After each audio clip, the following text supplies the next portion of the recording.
Greetings, humanity, and welcome once more to Channel Other Doc. I am Jim. I use he/him pronouns, and this is our short campaign of Void's End, a spacefaring neo-noir tale using an amalgam of a few different tabletop game systems.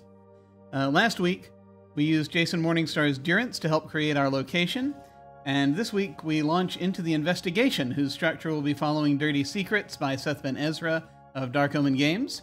And for conflicts for our online format, we'll be borrowing a bit, actually, from In a Wicked Age by Vincent Baker. But we'll talk about how all that works when we get there. In the meantime, let us go ahead and go around and say hi to everybody, and find out who they are, and what did I say the question was going to be? Was it going to be favorite sea creature or something along those lines? Yes. Yeah. Yes, favorite. Yep. We have decided this is taking place on an ocean planet, so I'm going to ask everyone their favorite kind of sea creature. So we're going to go ahead and, going in order, we'll start with Alyssa. Hello!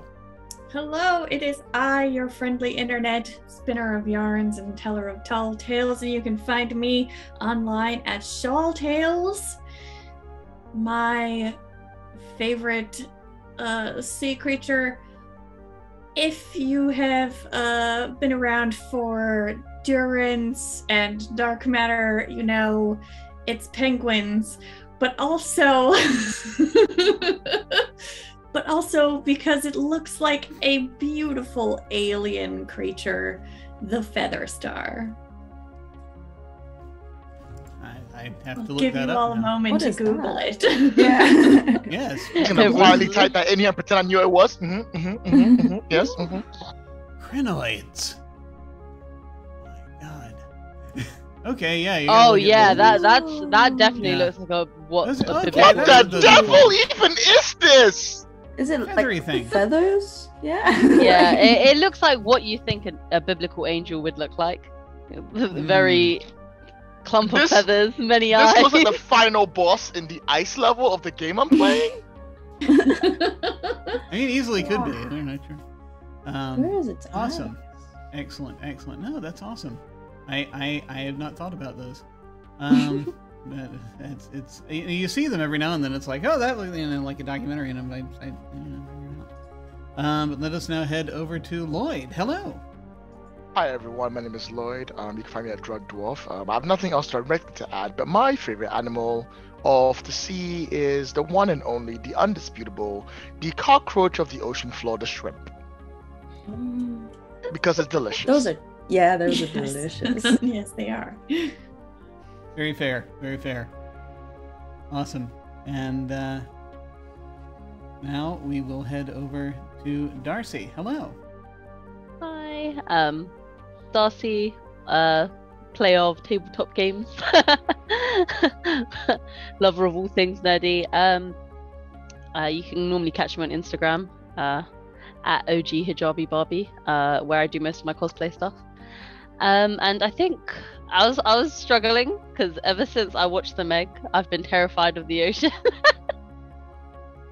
But I think my favorite kind of marine life would have to be like an octopus. Like they're smart, they're cute, even the little ones. And got they loads taste of good suction too. cups. Oh no.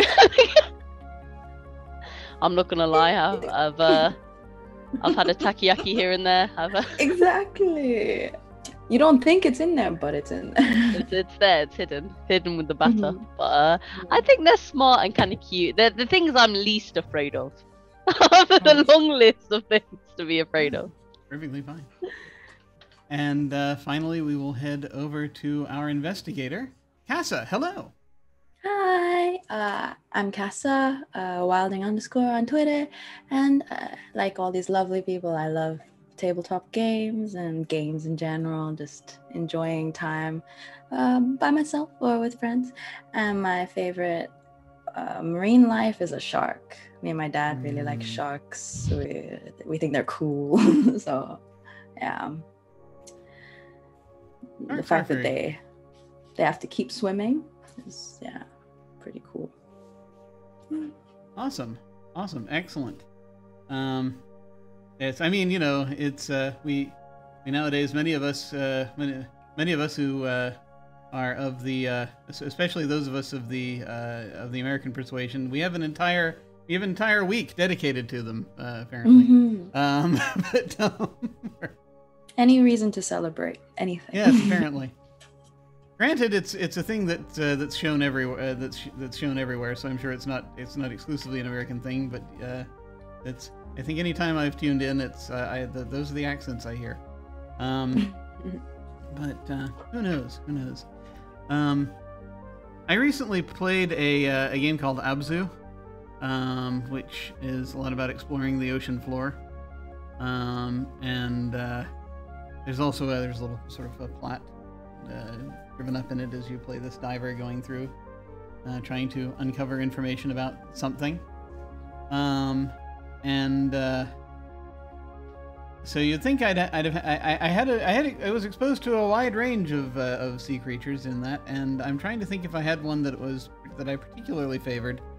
And yeah, it's the sort of the dolphins and the porpoises are pretty good. I like the mantas. For some reason, I like manta rays. I'm not sure why. Perhaps it is because they're cool. They are flat. I don't know. Also possibly because of Spelljammer, but that's an entirely different thing. I promise there's a connection between those things for anyone who doesn't know what I'm talking about. But for that you must go back in time and look very carefully at the logo from the box in the 80s. But anyway, yes. So before we dive fully in here to our game this week, just as a reminder, we're going to be using the X card, the N card, and the O card. If we hit something that's crossing a line for one of us, any of us can type an X in the Zoom video chat or anywhere else, or hold up a card or make an X symbol, and we'll back up and we'll do something else. If something happens that we're okay having in the game, but we don't want a graphic description of it, we can type an N in the Zoom chat and we'll fade to black on it or put it behind a veil. So it'll be there, but we won't go into detail. Finally, if we're exploring a topic or an area of roleplay that's particularly intense for us, but we want to keep going, we can put an O in the chat to let us know we're okay and that we're all good to keep piling on the drama. Something else we can do is put an O with a question mark after it when we're moving into a difficult topic, or we say or we do something and then think, maybe that might have been a little too much. Then everyone else can respond to that again with an X, an N, or an O to let us know if we're still doing okay. We're also using the pause. If any of us needs to take some time, we can ask for a pause in the game while we discuss things, or just take a break for as long as anyone needs. As a reminder, just a few content warnings. This game may contain player versus player roleplay and discussions of noir tropes, murder, theft, blackmail, organ harvesting, law enforcement, colonialism, and survival in a hostile environment. You can see that list by typing !VECW in chat, and that will pop up. Let me see. Did I put that on rotation? I think I did. I am just going to double check while I'm talking about it to make certain that I did. Yes, that'll be popping up periodically. And yes, we did add to that list as of after the creation of the setup last time. But in any case, so here we are. We are now starting the Dirty Secrets portion of this game. Which means we're getting ready to actually set up the investigation and do this thing. Casa is your character's name is Bliss, is that right? Okay. Yep. What do we know about her so far? I think she doesn't live on the planet. Like, she's traveling. I don't know. It's like maybe she left for personal reasons, being like she's in the outcast wrong, so she probably ran into some trouble and then left. But she's friends with Echo, or she knows her somehow. We haven't really discussed that too much, but so Echo finds her. Okay. And sorry, yeah. No, it was just that Bliss is a new name.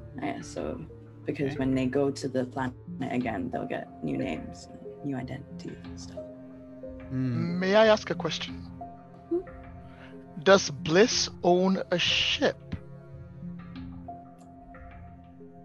Yeah. I think maybe like she took it on the way out. So then, you know, she has that one. So it wouldn't be like licensed to her or registered to her. But... Finders keepers, right? Yeah. Possession is 9/10. Yeah. So she's new to so she's new to our planet of Nuko or New Kalima? No, she would have been there before. I don't know how plausible it is, like, but I would have liked her to been there before. Okay. Started there or have gone there. Sure. On her journey somewhere. Oh, that's no problem. Did you have any? So I just wanted to know if we're putting her in a on a rung, or if she's just more of an outsider, off-planet type person. Is she just visiting, or is she trying to settle here? Oh, I think she would come to the planet for Echo, but okay. I don't know if there's anything there that would keep her there. All right. Yeah, no worries. I'm just putting it. We have actually a listing of characters. I'll go ahead and show this sheet briefly. We have a listing of characters that we're going to be adding onto that we're all looking at as we go through this thing over time. So I just wanted to let folks know when I'm referring to that, that's what we're talking about. So I'll just put her right now. I'll say she's just sort of like outsider, and just sort of leave it at that for now. But actually, maybe since she's a PI, sorry, I was just thinking about, since she's a PI, maybe she went out to solve a crime, and then she just stayed out, and then now she's coming back or something like that, and then maybe that would fit a bit better. Is she from here originally, or is she was she just here part of the system for a while and then left, and then now she's coming back? Yeah, like I don't really know if she should be there or not. Like be born there or not. Yeah. So she's from there. Okay. But I guess she doesn't like it, or she wanted to explore, and then yeah. So like she had a disdain so heavy for it that it doesn't seem like she was born there, but she was. That's why. Yeah. Maybe. So. I'll go ahead and leave the. It's not absolutely necessary that we have her put on a rung on here. I just I had the space there, and I was thinking, should I, in case that affects anything else, whereas because there's the hierarchy and status and all of that. So that's fine. Okay, so let's go ahead and talk about our setup here. Before we do we know any? Was there anything else you wanted to tell us about Bliss before we get going? I think it would be fun to find out more about her based on the situation she's in. Cool. All right. So, as we're setting this up, we're basically gonna be getting into our chapter structure. This is this game is broken up into chapters, and there is when we are initially putting these together. Let me go ahead and get this together. We're now it's called fleshing out the situation that we initially were putting together last time. Let me actually open my Excel sheet. I do have a few notes. As it turns out, just as a reminder of, and this is just what I gleaned while I was going back and rewatching. Outside of the notables, which there's a handout now that I just took a screenshot of of our notables on the other page, and you should be able to see them in the handouts in Roll20. But I noted that we wrote down four different. We came up with 4 different locations, as far as I could tell, or potential locations. Thus far that we know about. There's like the dome, or the old dome, that houses the original way station, sort of has a landing area, and water was pumped out of it so that people can walk around in there. There's an upscale criminal run lounge called the Beehive. It's it's underground near the water. It's got an aquarium-like wall sort of effect. You know, the walls are a transparent material, glass, transparent aluminum, whatever we want to call them, through which you can see the sea life. There is the Dimberdamber's lair. The Big B's criminal enterprise is seated there. We think maybe it could be in a sort of hidden underground cove-like area. We're not sure. We know there's a waterfall and perhaps a grotto. We know that much so far. We also sort of made references. There was a sort of a vague reference that this didn't fully solidify, but I wrote it down anyway. The tallest tower. There's a tower out there somewhere that someone very rich erected. Sort of a testament to some of the industry on the planet. It's not. I don't think it's not inside the dome, because we mentioned that some of the local flora is growing ivy-like on it, going up it, and we'll see. We'll see whether or not it's well cared for. At this point, we don't know yet any of its information, or of its origins, or how old it is, or if it's still being run, or whatever, or if people are out cleaning it at any point. We shall find out. The environment on this planet, by the way, is toxic. So if you're outside of a dome, or you're outside of anywhere where that's been prepared, like an underground chamber, you're not going to do well. We also established that there is a thing called lung snatching. This is where our organ harvesting content warning comes into play. That is a thing that traditionally was done to try to help set things up. There was some sort of biotechnology that was that required people's lungs to operate, as it turned out. A very sort of off-the-books thing that was going on, and that perhaps is still going on. We're not sure, but organ harvesting is still a thing, as is the sale and resale of people's identities on the in the underground. Above board, this planet is a way station. People stop off here on their way to other places. They need water. There's plenty of drinkable water here. The water is not toxic, as it turns out. People get water. People get fuel. It's very handy. So, as we are fleshing this out, what we want to talk about. So we've been talking a little bit about who the investigator is. We want to talk a little bit about the details of the crime that we know. We want to talk about the nature of the investigator's relationship with their connection.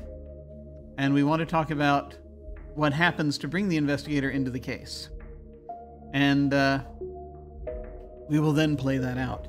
But as I'm going to read from Dirty Secrets a little bit here, or paraphrase, the investigator has jurisdiction over anything decided in this phase, although all players should contribute and appeal as necessary. The appeal process in this game, by the way, again, written at a time before group collaborative games were common. And so it's like, the idea is, if anyone introduces something you don't like, you can say, I want to appeal that. And that's, sort of basically, it's before we had hex cards and what have you. It's a way of doing that. But on a purely game level. So that can be done, and that strikes it down unless a third party, someone else, decides to uphold the thing, and then that's it. It stays. So you're like, I want to do this, and then someone else is like, I would like to appeal that. I don't want that to happen. And then the third person says, I want to uphold. I liked that thing. I want to uphold it. Then the thing stays. But if no one does that, the thing goes. That's generally how it goes with this. We'll see how that goes. I, of course, am insisting on the additional layer of just saying we can, please get consent. We're doing things messing with a person's a person's character or what have you, and also, keep in mind the safety tools for that as well.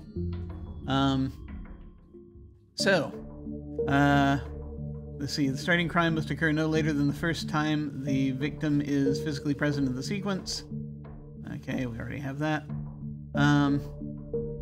Yeah, we're mostly gonna... Oh, yes, that's right. The thing I wanted to also mention, this is from later in the book, but the section that they call the handbook, let me see if I can find it here real quick. Where they sort of set up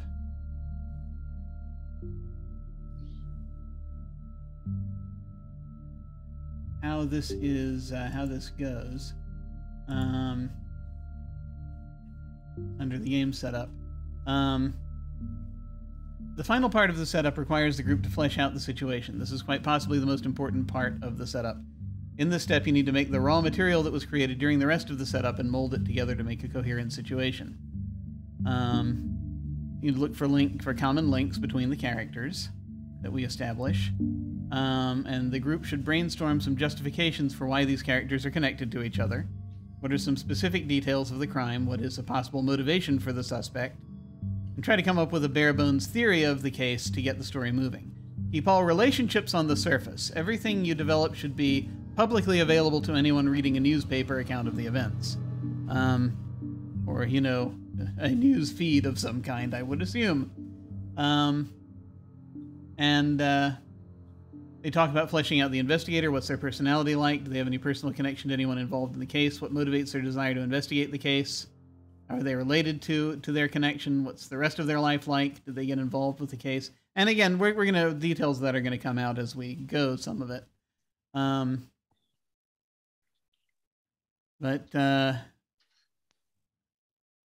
Yes, it also talks about, as you're fleshing out the situation, you'll probably have ideas about the secrets the characters are hiding, which is great, but save that for playing the game. Want enough details grab the group's attention and interest, but you don't want to give away the entire story right away. In the end, too much information up front will actually harm the enjoyment of the game, they say. All right. So, we've got a number of notables that we right now we have only 3 of our 11 character slots filled. We have a bunch of notables we can bring in if we so desire. I think by the end of this, since Bull was Bull was a character that we determined is involved but hasn't been claimed by anyone yet. We'll figure out who's playing Bull at some point, but we can each also those of us who are not the investigator, so all the rest of us can choose which of the notable characters we created we can introduce as a character with a capital C at the beginning if it will help. I kind of wanted to do that sort of over the course of this discussion. What do we think? So what are we thinking here about the setup for this crime? There's a theft. I think we sort of decided in between that the theft was someone's identity, someone's name. I think so.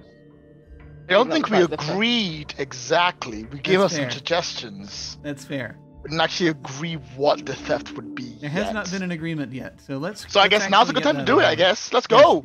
Let's get that out of the way. What do we think? So what we do know is Bull was like protecting it or something, like he was, so he had it.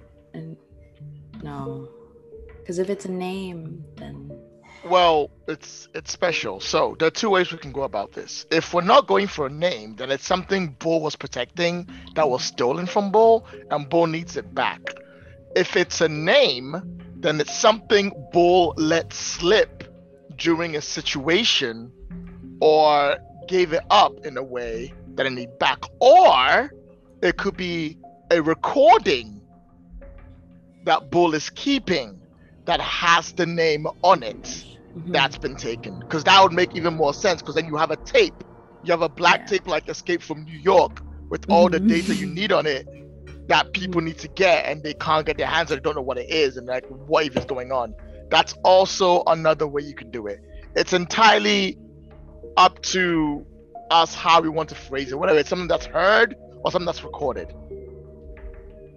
recorded, I think would be good. Maybe on a USB or like something. No. It's got to be a tape. It's got to be old school cassette It's tape. got to be an old school tape. Old gotta be school an old cassette tape? It has to be a cassette tape. It can't be. It has to be an old school cassette tape No. because that way, because otherwise anyone could plug into the computer, right?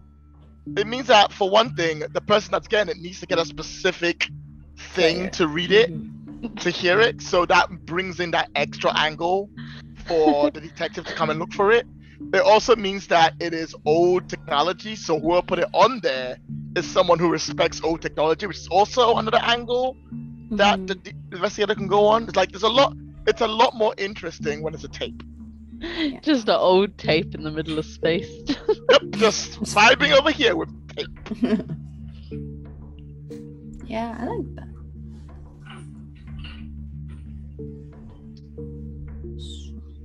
That's interesting. That's interesting. I'm trying to figure out.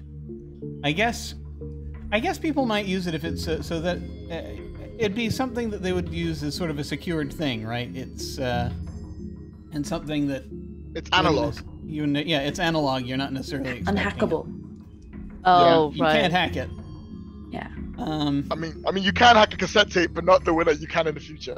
Yeah. They're not really gonna be like, oh, we're gonna cut some bits out, we're gonna put it in here. They're not gonna do that. They're not gonna. No way. I'm thinking. I guess only people of a certain status would even have access to the materials used to play the cassette tape. Exactly. So what we're thinking then is this tape is the thing that was stolen. And then I feel that's a good idea, but like I've been talking a lot, and I'm like opening it up to everyone No. else. Good ideas. What do we think? Yeah. And it could be like a conversation or something, like the conversation, like the content of the conversation could be figured out later, but it would be something like quite serious, or it could just be like an accident, like Bull or whoever, just let it slip, the name, and then they recorded it, kept it. I feel we should leave how it's recorded off because I think when we realize who's stolen it and why, we can always like put that into the part of the tape as to why it was taken. Because it might have been stolen for love, might have been stolen for vengeance, might have been stolen for lols. Yeah. My recommendation, if we go with the tape, is that it's one of the little ones. For the little cassette player. Yeah. Baby The little recorder on the side, you press a little button. Yeah. Oh. Because that way it feels more futuristic without it actually being at all futuristic. Ah. You're lucky. I was gonna say vinyl, so you should be happy I said tape. Oh my god. Be happy I said tape, A not vinyl. whole vinyl. Oh, vinyl! We have to find a big Taking it fella out. to play this. Someone Taking just the running. vinyl away. How about a wax Running cylinder? through Why don't we space use with that? vinyl. Hiding from the toxic rain under the vinyl. I'm sorry, everyone. Carry on, please.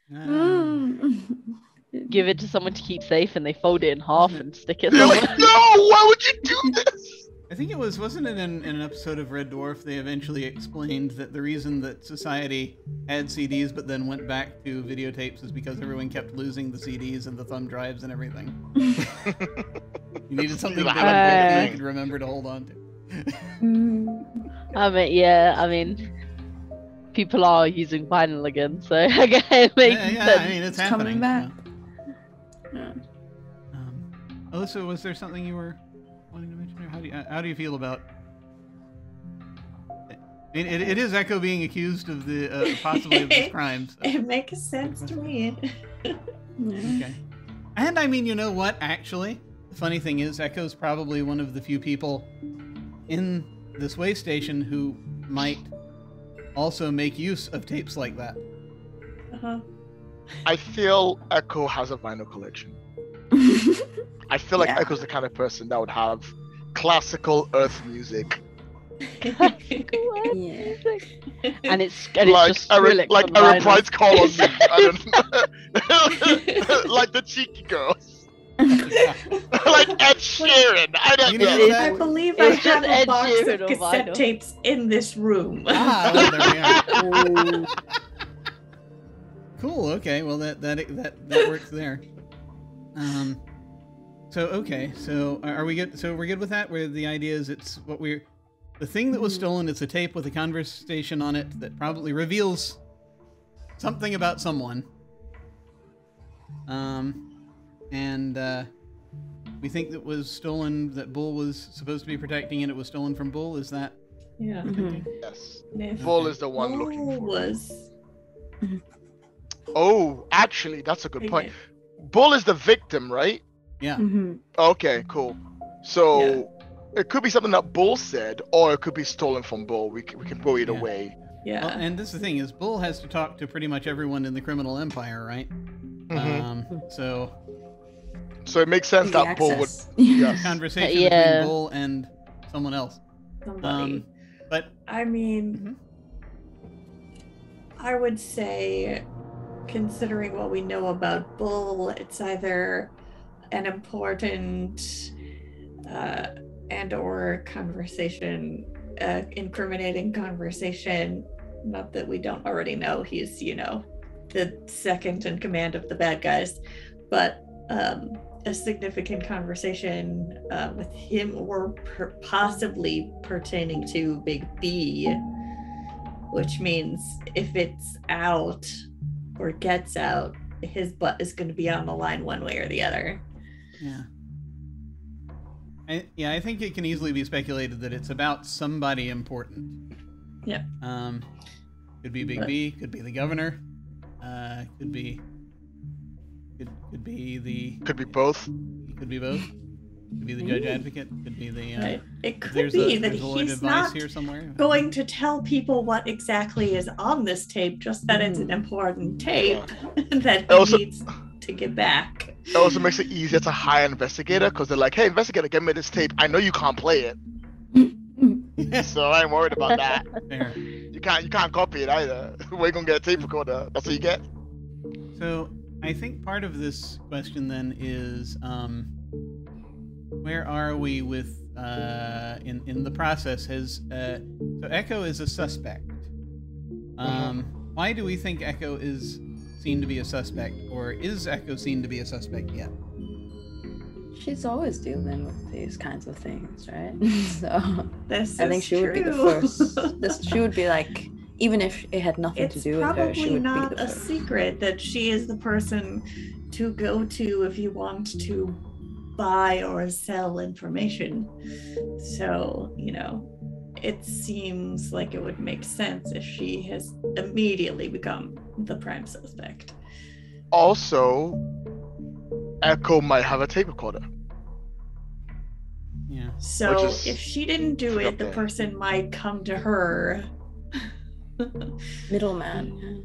And I feel it's not something Bull would know, but it'll be something that Bliss would know, because Bliss knows Echo. Why do we think? I'm presuming Echo is reaching out to Bliss about this. Maybe something's like different about this time that Echo is being accused. Like, I mean, it could be because Bull is like the right hand man to like the underworld. So there's there's a lot of importance in that, or So do we think that Bull has already questioned Echo? yeah, that's what I was wondering too. So Maybe. Echo is getting in touch with Bliss to try to protect herself. I feel, if I may, that this has to do with Echo and Bliss's past history. Echo's in trouble for a crime she may or may not have done. She needs one of the world's best investigators, and she needs them to have come from the outside, so they're not under Bull's payment or working for the government. Who best to contact than their old friend Bliss? Even if their relationship might have been sour, Bliss owes Echo a favor, and they're cashing in. Now, whether Echo actually did steal the tape and is using Bliss as a distraction is entirely separate, or whether Bliss themselves stole the tape and are being like, "Lol, Bliss, Ran took away. me out." It could happen. I don't know. I don't know how the game works. Maybe a roll your name or something. I don't know. But either way, it gives Echo a reason to call Bliss in, either as a scapegoat or as a shield. Yeah. So maybe Echo was the one that like helped Bliss like get off the planet and launch her investigative career. And so now she's like, hey, you remember that favor? Yeah. I kind of feel I don't know whether we set scenes, but I kind of feel we need the ship coming towards the planet, and we have like an image of Bless waking up from cryosleep. I don't know why it's cryosleep now. Okay, it's in my head. It's cryosleep. I wrote it. If you don't like it, you can appeal or uphold or whatever it's called. Keep going. Waking up from cryosleep and taking the call from Echo, which gives the audience the information they need to know about the case starting as Bliss is coming into the planet to land. Yeah, I feel like that could be a really good starter scene for the scene, but I don't know how this works, so I'm just saying words. The next sequence, the first sequence we do is the opening. And that will That's a good one. incorporate all of that. And so yeah, no, that's absolutely fine. I want to make sure we're done with fleshing things out before we jump into that. It looks like we're doing pretty well. I do have a question that occurred to me that I do want to bring up. There are a couple of ways I can see this going. Initially, or this going. There are a couple of ways I can see this setup being. Already, one is that Echo either has gotten wind of the fact that this thing is missing, and knows she is going to be accused, and is looking for help on that front, but she doesn't actually claim to know anything about it. I said 2. They're actually like 2.5. The other part of that, the flip side of that would be that same one would be that she already has been accused and is trying to get the help in that vein. The other way I can see this potentially going is she has somehow come into possession of the tape already and is going to be like, here, help me protect this.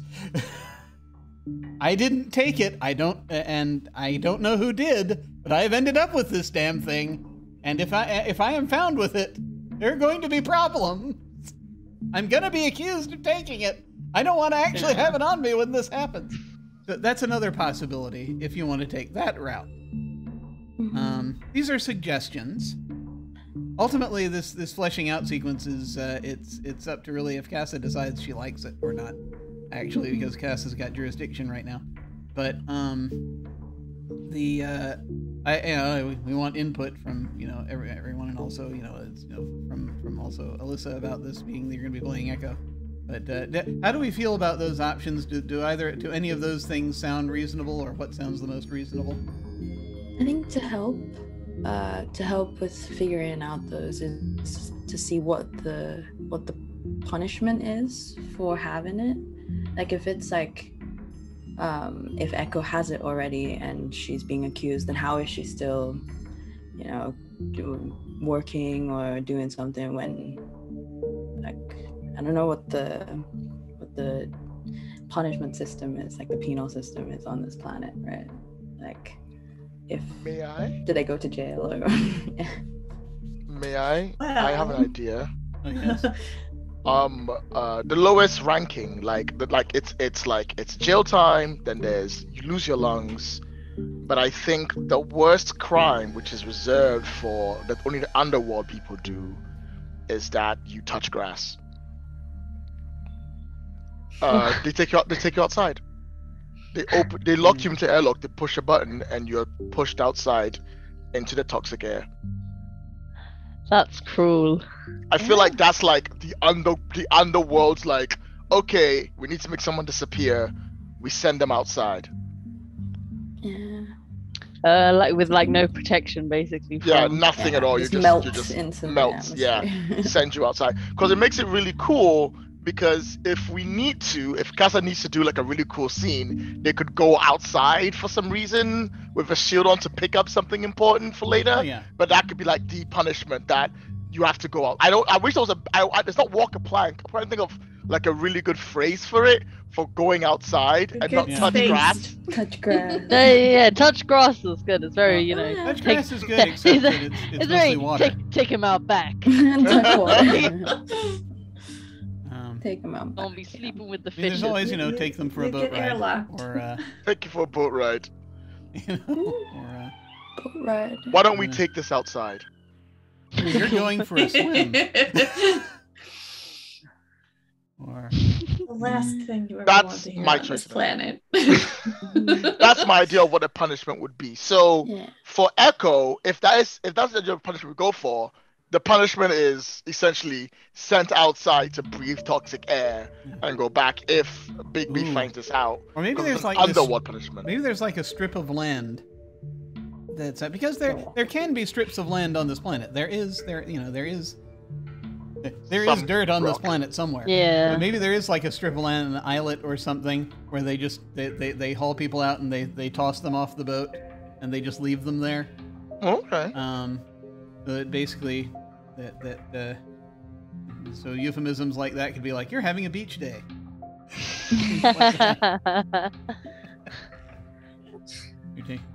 Send them to the beach. All right. For so and so, yeah, he's having a tropical vacation. He retired to the beach. Yes. Tired, yeah. So with that in mind, Casa, does that help? Yeah. So like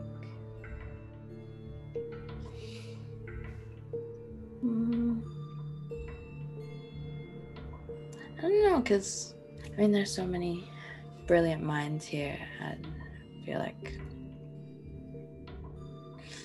there's so many ways this could go.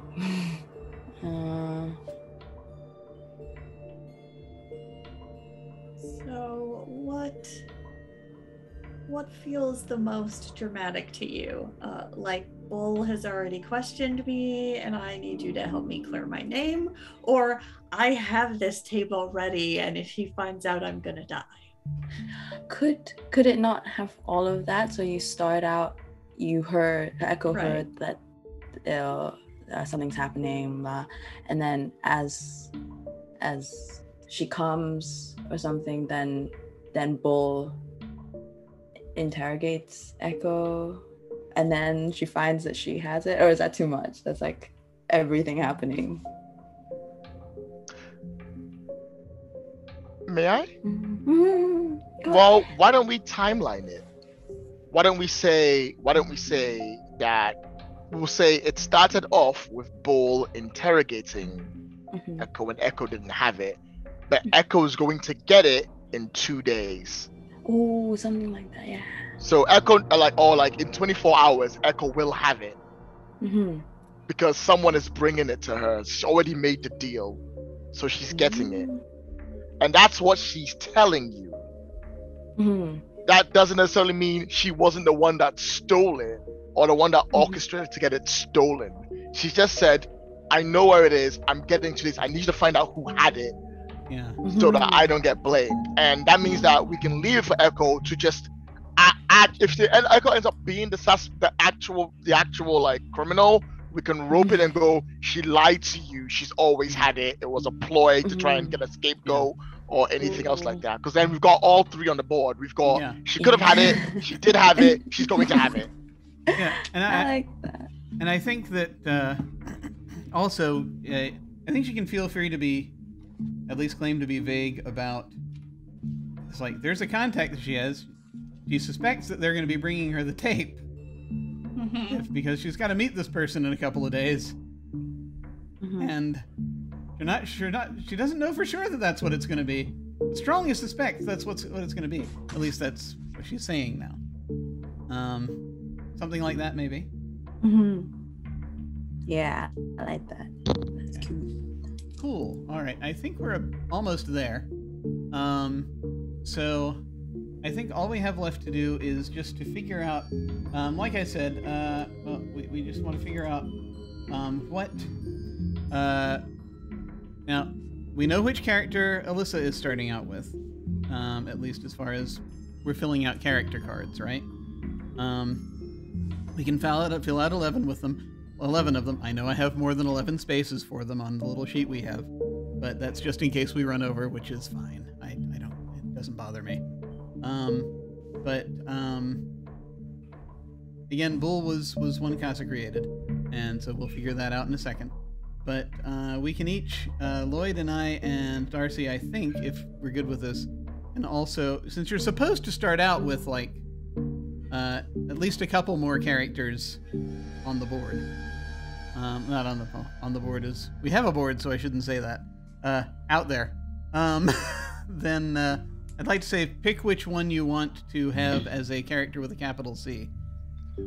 Also, so that they are also potentially about to come into this situation soon. Doesn't Do have we to be take our immediately. places? Do we take our places opposite the board, Lloyd? One as governor, one as head of the... I feel I'm going to give you and Jim the first pick, just so I don't automatically go in for Big B. I think I'm going to start out with McCarthy. All right. Given everything that has happened, I was going until we started this conversation. He was going to be a tailor, but he is now going to be an antique dealer. Oh. That makes sense. Yeah. Go on, Darcy. Are you taking Cassandra? I think I will take Cassandra. She's the governor, and anything that happens that could tilt the balance on Nuko should be her top priority. I'm going to throw a curveball and not pick Bigby or Bull for my first character, because I have a good character for the first starting scenes, and I want to try and use it. I'm gonna pick Sergeant Lin. Ooh. Okay. So that way we don't introduce the big bad until halfway through the show. Otherwise, we can't even set up now. It'll be rubbish. Oh yeah, well, and we'll have to see. That's actually part of the reason why I didn't pick the. That's part of the reason also why I didn't pick Samuel's. He's not ready yet. And that's the thing. Also, Bull is already on the board, and we'll figure out who's playing Bull as soon as we need them. I think, unless someone wants to say, "Hey, I would like to play Bull." And I mean, these characters also, when it comes down to it, if we need to swap who's playing a character because of, like, you don't want to talk to yourself in a scene, that kind of thing, that too can be done. Hey, I'm Darcy now. Hey. Yeah, basically. Come to be Lloyd. Oh no. So awesome. I'll start filling that out on the on the sheet. But we now have those set up as well. Okay. I think we're about ready to begin our actually begin the investigation, if we are good with that. I'm thinking we'll go ahead and we'll do our opening scene and then probably do a break. If we're good with that. Sounds good. Only if we do 2 opening scenes. No. He's like Go back up. negotiating. I feel we can have 2. Like, we should 2. Like, they're coming in and then the landing. Yeah, it can be segmented. That's fine. Because you're gonna want the. I mean, we're gonna want to see that. So, let's see. Once you have fleshed out the situation, you're ready to start playing the game. It says, the player to the left of the investigator is the first authority for the game. And we'll figure out who that is in a moment. Players start by playing through a special sequence called the opening, where they narrate the details established into the story. During the sequence, the investigator has jurisdiction over the investigator. The authority has jurisdiction over everything else. Do not contradict the decisions you have made during the setup phase. Just narrate the facts you established. No conflict is permitted during the opening. So we can't go to conflict during the opening. Then once the opening is completed, we move into normal play. And again, this is typically in a, say, in a noir, in a traditional noir narrative, this would be like the person comes to the detective's office to hire them type deal. But like I said, we can do this as a segmented scene where it's like you see someone coming to the planet or whatever.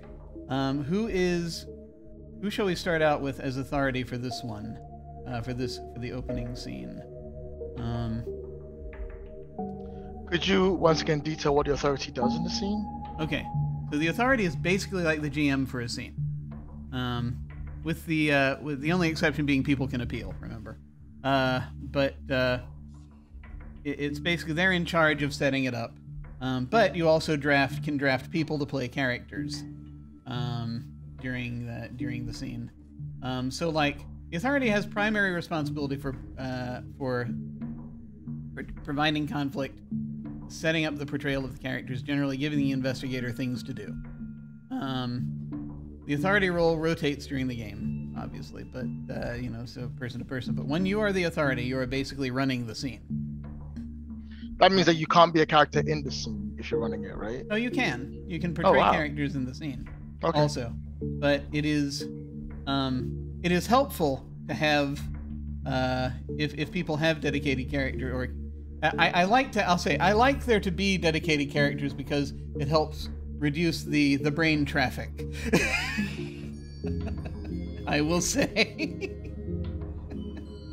If that makes sense. Mm-hmm.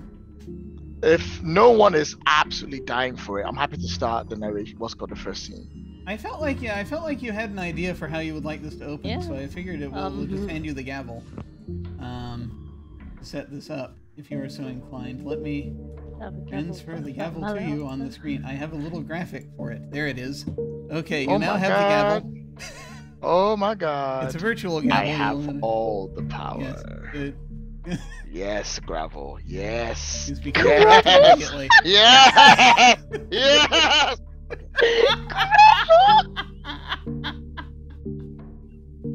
So, gavel. if you look at anyone who is watching this right now will see that basically there's a little gavel symbol that I'm using as authority symbol. And so the way this will go then is it's going to rotate scene to scene. It'll rotate in the same direction we've been going as sort of our order. So it'll go Lloyd, Darcy, me, Alyssa, and then back to Lloyd as these scenes go around. Does that make sense? Are we not clockwise in the arrangements? So we could we are on the screen. We are currently set up so that we could go clockwise, except for the fact that I will forget. Okay, because that is what happens every time I facilitate a game where I set the screen up in this fashion. I have noticed. My intention is always to go clockwise, and then I forget and go 1, 2, 3, 4. I forget and I make a Z with it. So I figure I'm just gonna lean into the Z formation and just leave it as is, since that apparently is what my brain wants to do anyway. That's probably fair. You can't beat it, join it. Okay. Are you ready?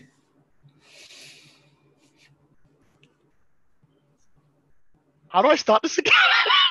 I just start talking like a GM, I guess, right? I just start talking. Feel free, yeah. However you want to do it. 2 a.m. on the station. That and I can pull in characters I want to, right? Yeah, and we can also, like I said, we can also contribute things. Gotcha. So you're not alone, by the way. Also, we can help provide descriptions for things and add things to it as we go. All right. First scene: Casa, Alyssa, Darcy. You're up. We have the cold blackness of space as the first shot for the camera angle. There's no music because there's no sound in space that we're allowed to see, except as we notice a ship slowly coming into view from one side. As it gets closer, there's music playing upon the inside. And we can hear this tune coming up, written by a nice, beautiful, sweet song, which is playing upon like a holographic screen, which has a dancing lady on it who is singing, a lounge singer, if you will, for the first shot. It parts away from it and it comes down to what looks like a cryogenic chamber, in which, of course, lies our hero, Bliss. We see Bliss lying in there wearing alien style covering over the top and covering over the middle, so that it's nice and decent, so we can keep it PG-13. And as it gets closer, a timer blinks off to 5, 4, 3, 2, 1. And as it goes to 1, the top opens up. There's a psst, push of air, and as the music crescendos from the lounge singer playing in the background, Bliss opens your eyes. Oh.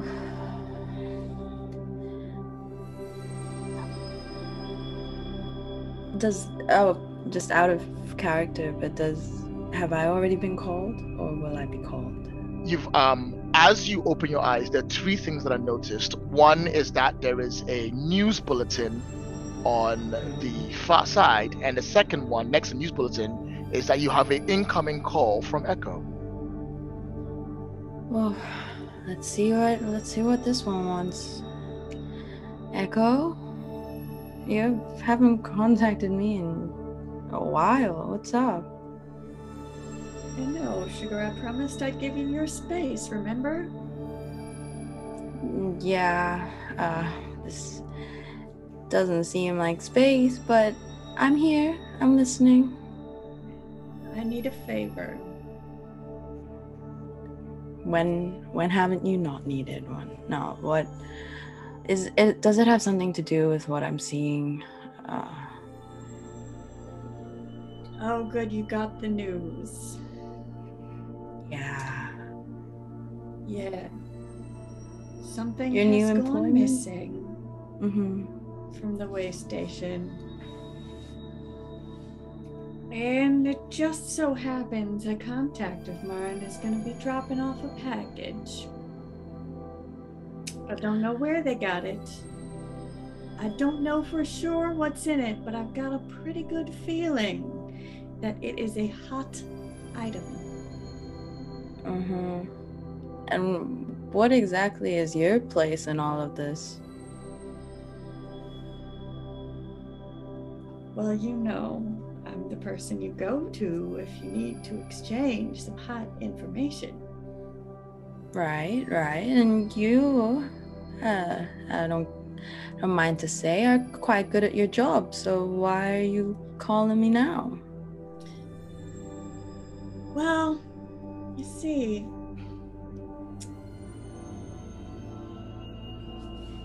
Bull's already been sniffing around because he knows I've got the technology to read this recording that's gone missing. Mm-hmm. And he's gonna be watching me like a hawk for when whoever has that tape tries to read it. Mm-hmm. I need you to find out who has it. You're not so gonna that tell I me don't what's... take the blame for it. Mm-hmm. Yeah. Well, you're not gonna tell me what's on the tape, are you? I don't Just know in what's case. on the tape yet. Mm-hmm. But if you're Someone here like when you? it gets here, you'll be the first to know. You have the things to play the tape, then. Is that something? Did you get it recently? Have you had that for a while now?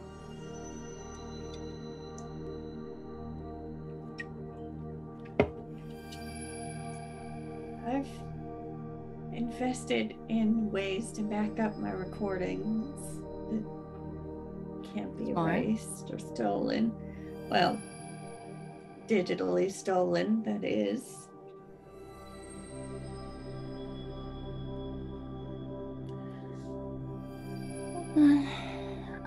I'm actually pulling into the planet now, so I'll see you. Are you still where you used to be? because I'm gonna need a lot more than just a tape. I don't even know what size it is, what color it is. You know, I could just find a tape. I don't think that we're going to be able to fool Bull. Especially if we don't know what's on it. You think he knows what's on it?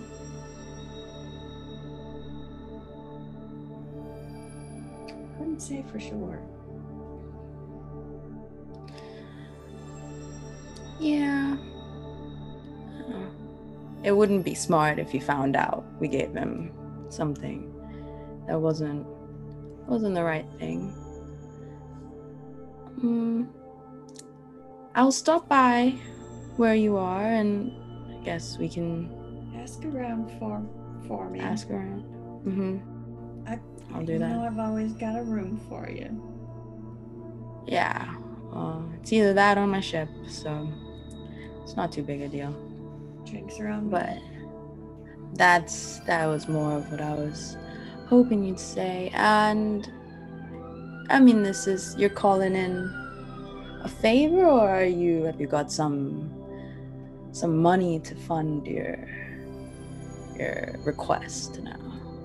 Remember, I am a PI. You're looking for some financial appreciation. I got you, sugar. It's always welcomed.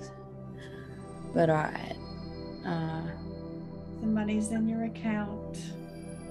Ooh. When you get here. Sounds good.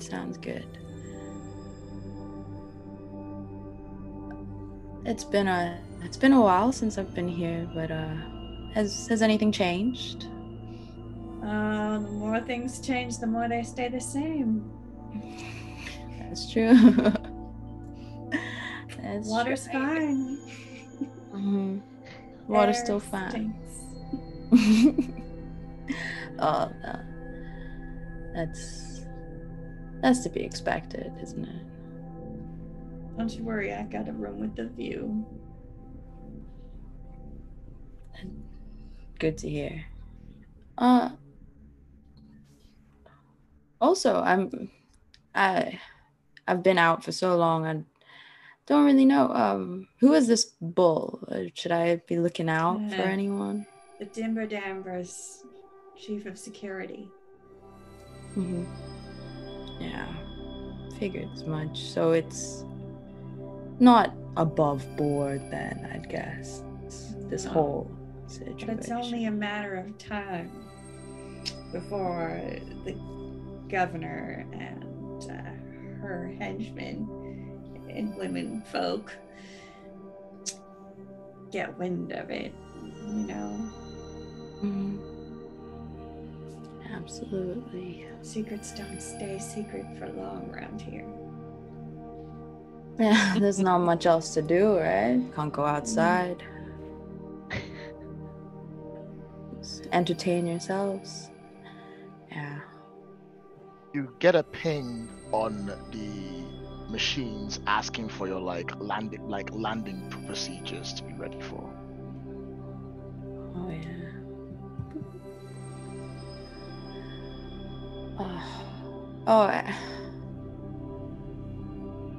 Echo, is it just the same in terms of what I need? Any way you can get me a name?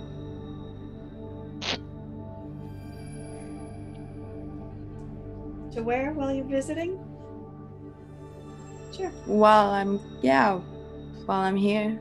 Yeah, I'll upload it now. Alright. Come see me when you're all settled. Talk soon.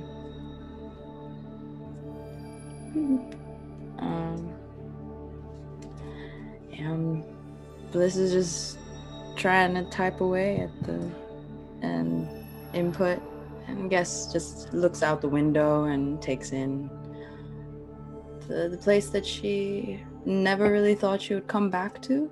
It wasn't.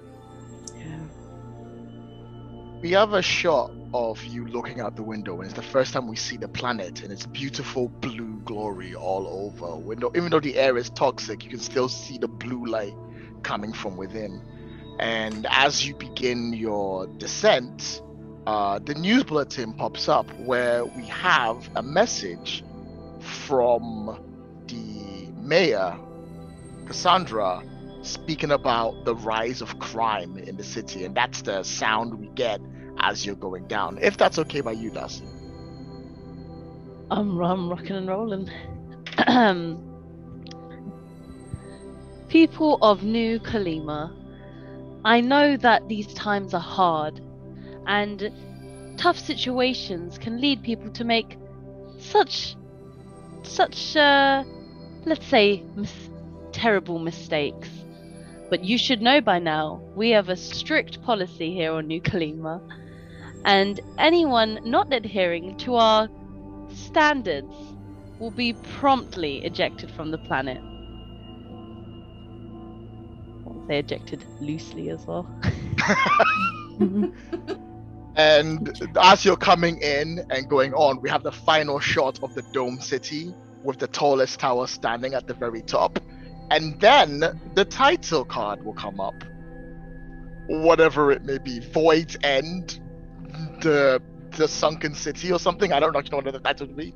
And then scene cut. And that's it. That's the opening. Excellent.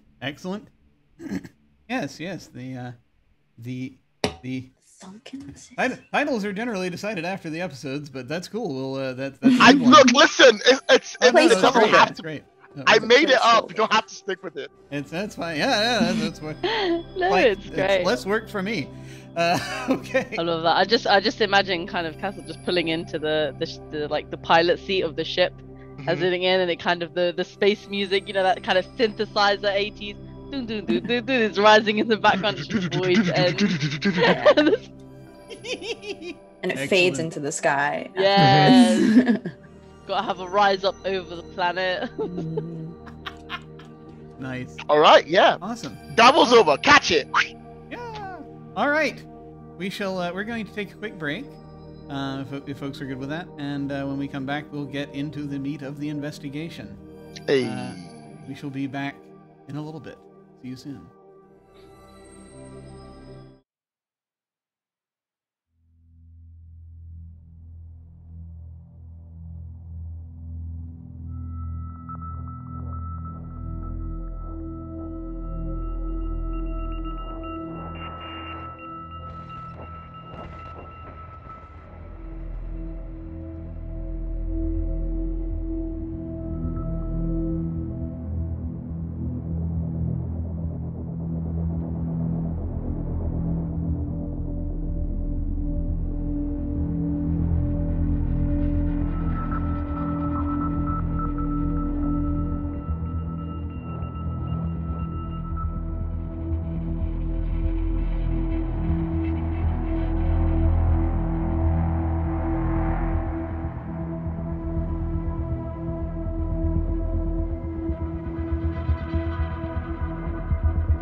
Hello, we have returned, and we are getting ready to do our first chapter.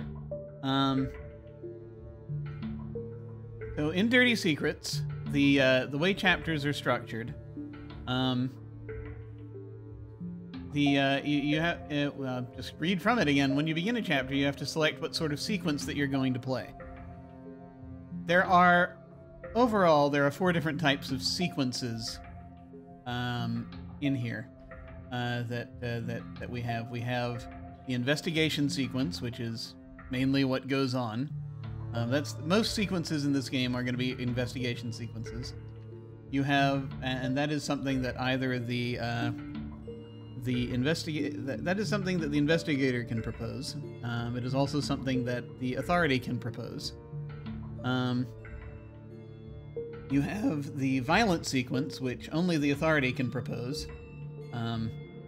Investigation sequence is mostly, hunting down information, going and leaning on people, trying to find out things. We're setting a scene in the investigation. A violence sequence is something where it's like we're setting a scene where someone is trying to do violence, usually to the investigator.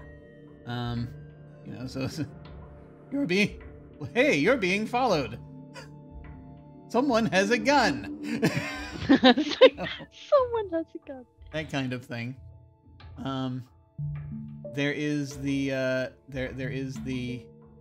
revelation sequence, which is something that we might see a little bit of, I think, probably later, where if we get stuck, the investigator can call for a revelation sequence to try to figure out, to conjure up a connection between 2 characters that had previously not been established. And there are tables. There's a table for that where we randomly figure out a revelation, and there are some mechanics ahead of that.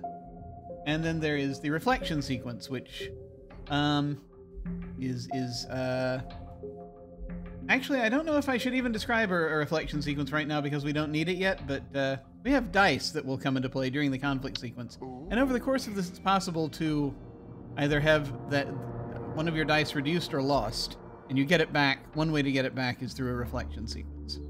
And overall, a reflection sequence would be like, the investigator takes a step back and tries to clear their head, figure things out. They go to a bar, they drive in the rain, whatever.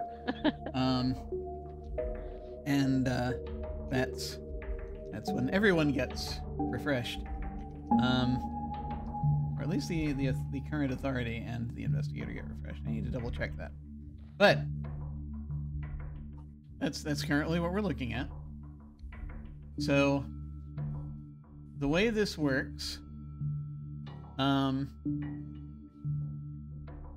when you begin a chapter and you select the kind of sequence you're going to play, the investigator starts by proposing the next sequence that they wish to occur, which means that Casa would suggest, I'm thinking that we would have a scene where I do this with these people.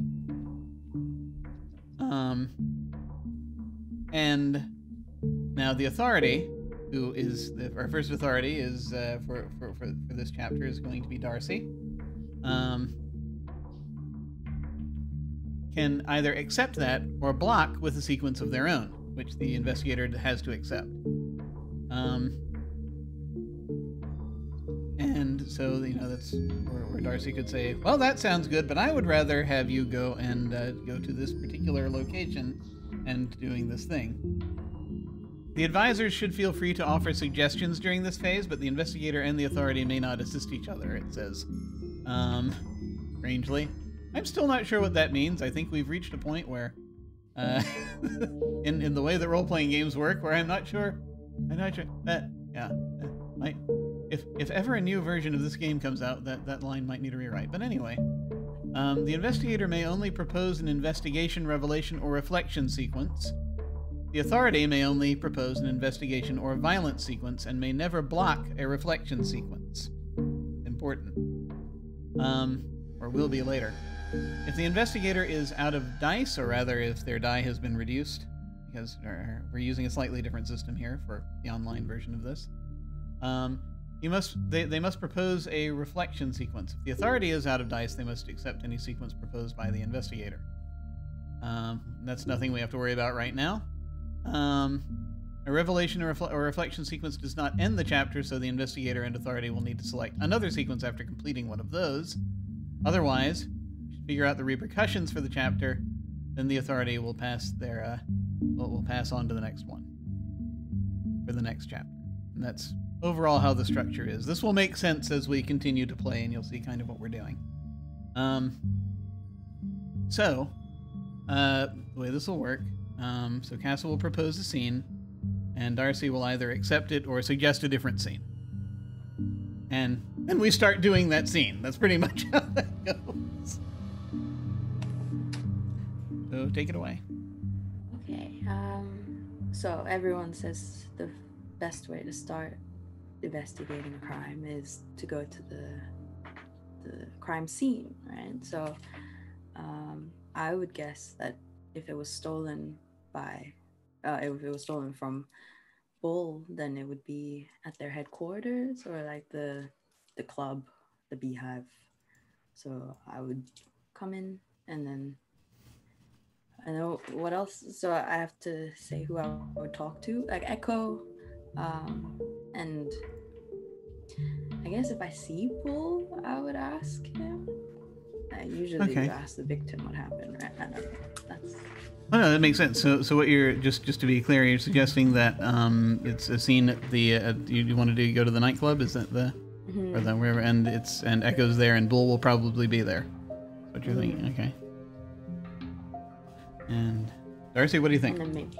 I think that's it's kind of what I want to happen, but I think a step before that. I think as you pull into the planet, you're dropping your ship off in a location. I'm assuming there's some sort of landing pad, an indication, since it is a way station, of where you can, long stay parking or short term parking. So you pull in. However, because of the kind of the ever growing rise in crime on this planet, there are more stricter procedures for getting in or getting into the planet. Sort of the main, I'm guessing, the main living areas, or the ways to get to the underground anyway. And you've been given a new identity by Echo, and you are being stopped before you can proceed to head to the zone. You're being stopped by Sergeant Lin. May I make a suggestion? Go ahead. Is it okay if I slightly reverse that, in that Sergeant Lin isn't there to stop them? Sergeant Lin is going to escort them where they need to go, because Sergeant Lin knows what's going on. They're just not going to drop that there's Sergeant Lin. Because the reason why I say this is because stopping them would be great. I don't mind going, no, stay where you are till I see some paperwork. But I like the idea that Sergeant Lin figures out some weird stuff is going on and is connected to Bliss and is trying to ease information out of them on the road trip to where they want to go. It's a suggestion. We don't have to go with it. You can juristize that thing right now. I will not appeal. I think I would go alongside that, but I think he would maybe play dumb to begin with. Just courtesy of the planet. We need to scan everyone in to make sure they have a name, and so they scan you in, and I guess they're trying to suss you out, and as I think Bliss is trying to suss out the guard as well. So there's tension. There's not necessarily an alliance here, but there is some sort of dialogue going. So if you guys want to set the scene. All right, sounds great. Good luck. Have fun.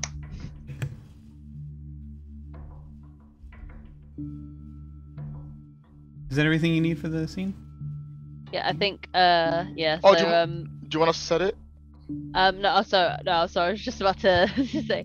So just as Bliss just touches down their aged spaceship and climb out, they are immediately greeted by the appearance looks to be kind of an authority member of New Kalima, and they seem, wouldn't say over friendly, but they are showing some active curiosity in why Bliss has chosen to visit this way station. So, and you guys go ahead. There is a stopping station directly that people have to come through one by one to make sure that each one of them is acquainted. Everyone who gets off the ship comes and does that. But when Bliss gets off her ship, she's given a signal and told to go on a different line, which has no one else on it, which leads to this like rotating neon light room where Sergeant Lin is sat down with their glasses. They wear glasses now, and a piece of paper looking at it. And they look up and they go, please state your name. Bliss. And your What's purposes. I'll ask the questions here, but for the interest, because I am a civil servant, I am known as Sergeant Lin. Please state your purpose for your visit. I'm visiting a friend. Is it a short stay or a long stay? I'm hoping to keep it short, but it'll take as long as it needs to. We'll need the name of your friend and the occupation. Her name is Echo, but I'm not too sure where she works right now. She just told me where she lives, so... Oh. If you, I apologize that that's such a difficulty you figuring out, but were you not given their address before you came here? Oh, I was given her address, I just don't know her occupation. You are coming to visit someone whose occupation you don't know. She changes jobs as much as she changes clothes. I can't really say that she's doing one thing. She's always doing something. Is there any knowledge of what their occupation could be, as such I can put it for the records? She likes to sing. She likes to sing. So a lounge singer? Yeah. Understandable. And what's the job you're planning to do for her? I wasn't planning on doing a job. I was just planning on saying hello. I'm here for pleasure. It seems quite odd that you arrived just at a time like this, that you're here for pleasure. Are you sure there's nothing you wish to tell us? I'm just here to see her, see why she called me. You know? Understandable. And what's your connection to the ball? Sorry, to... I said what's your connection to the ball? I don't really have one. I haven't been here for very long, so... So you do know who that is? I thought that was just one of those questions that are asked. Is that someone? Maybe a statue or a deity? They lean a little bit closer and they go, you just happen to come into town to see Echo, the lounge singer, whose job you don't actually know, who may or may not be implicated in certain various crimes that is not entirely known. And you don't know who the bull is, because I'm assuming you've never been here before. Is that right, Bliss? Pretty much. Out of curiosity, Bliss, how long have you been Bliss? It's not really a question of how long, is it? It's just... Out of character, you can tell him to F off at any point. Like, he is out of his jurisdiction. 100%. Keep going. Yeah, so Bliss is kind of struggling.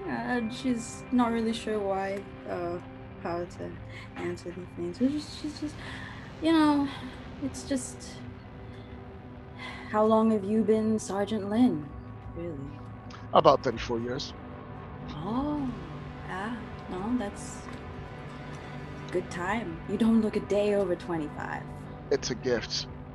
The toxic air makes our skin fresh. It does, indeed it does. You don't even need lotion and moisturizer.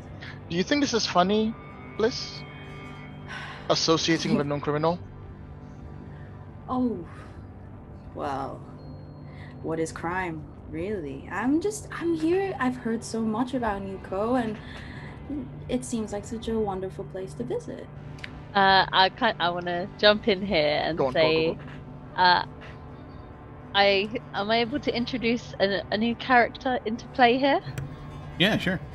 Okay, so we're going to introduce kind of like, let's just say, run-of-the-mill captain. You know, he heads the whole, you know, migration into the you know, way station and such, and he sees that there's a hold-up in the line. So in true fashion, he marches over, and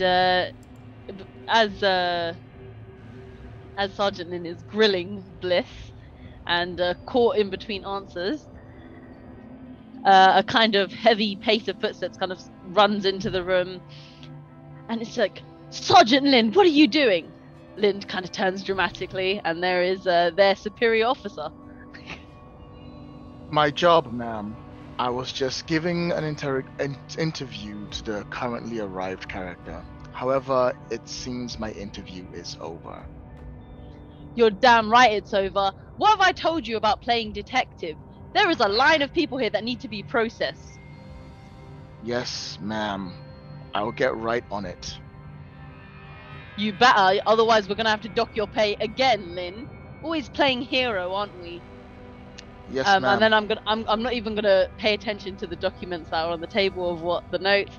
I'm gonna look straight at Bliss and say, ma'am, you can head straight on through to the way station. Thank you for choosing us for your travel needs. Thank you. Have a good day, ma'am, and don't leave town. And then as Bliss like walks past or like leaves, she'll just quietly say to Sergeant Lin, yeah, maybe you should just leave the detecting to, you know, detectives.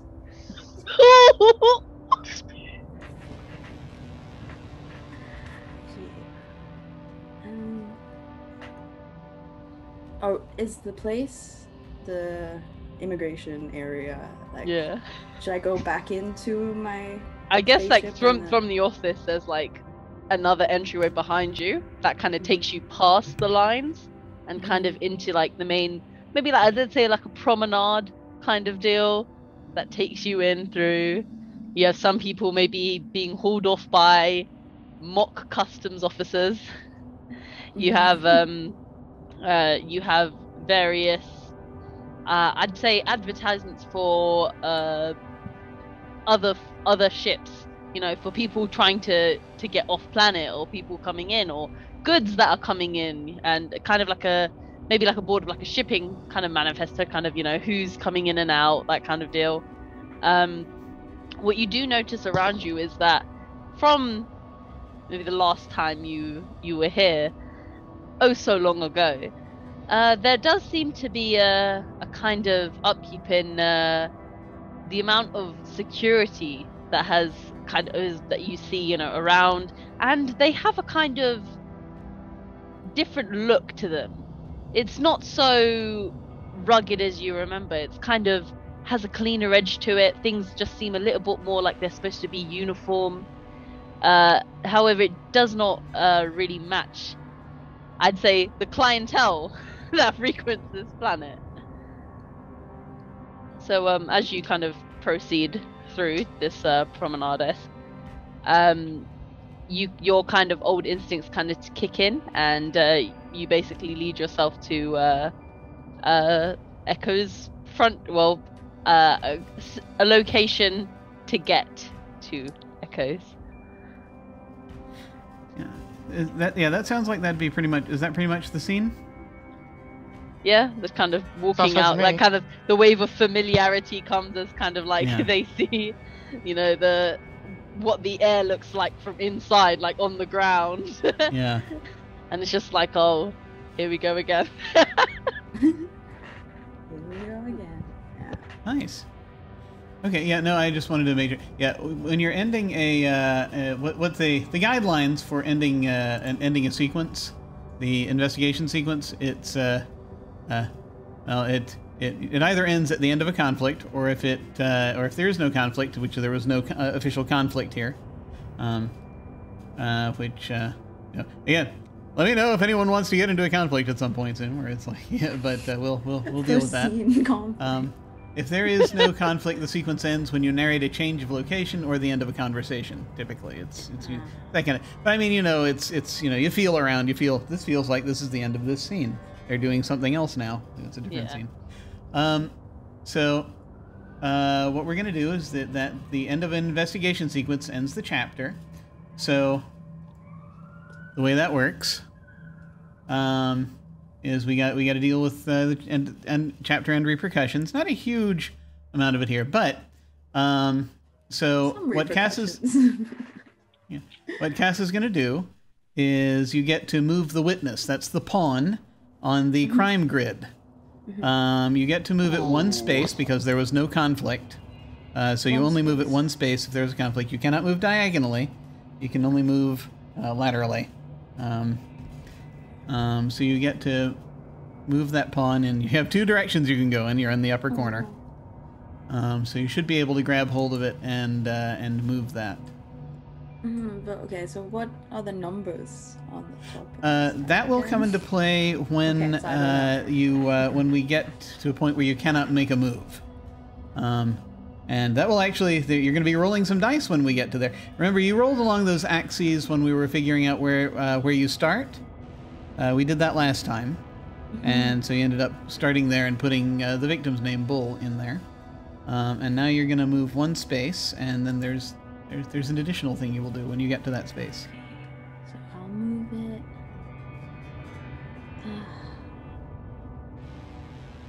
Move it across.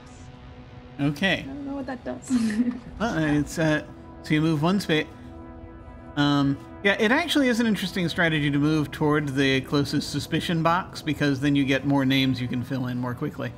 But typically, but the way this works is when you move a space, this is just a regular thing. You write down a character name in that space where the witness ends their move, and the name should reflect the suspicions that arose during the previous chapter.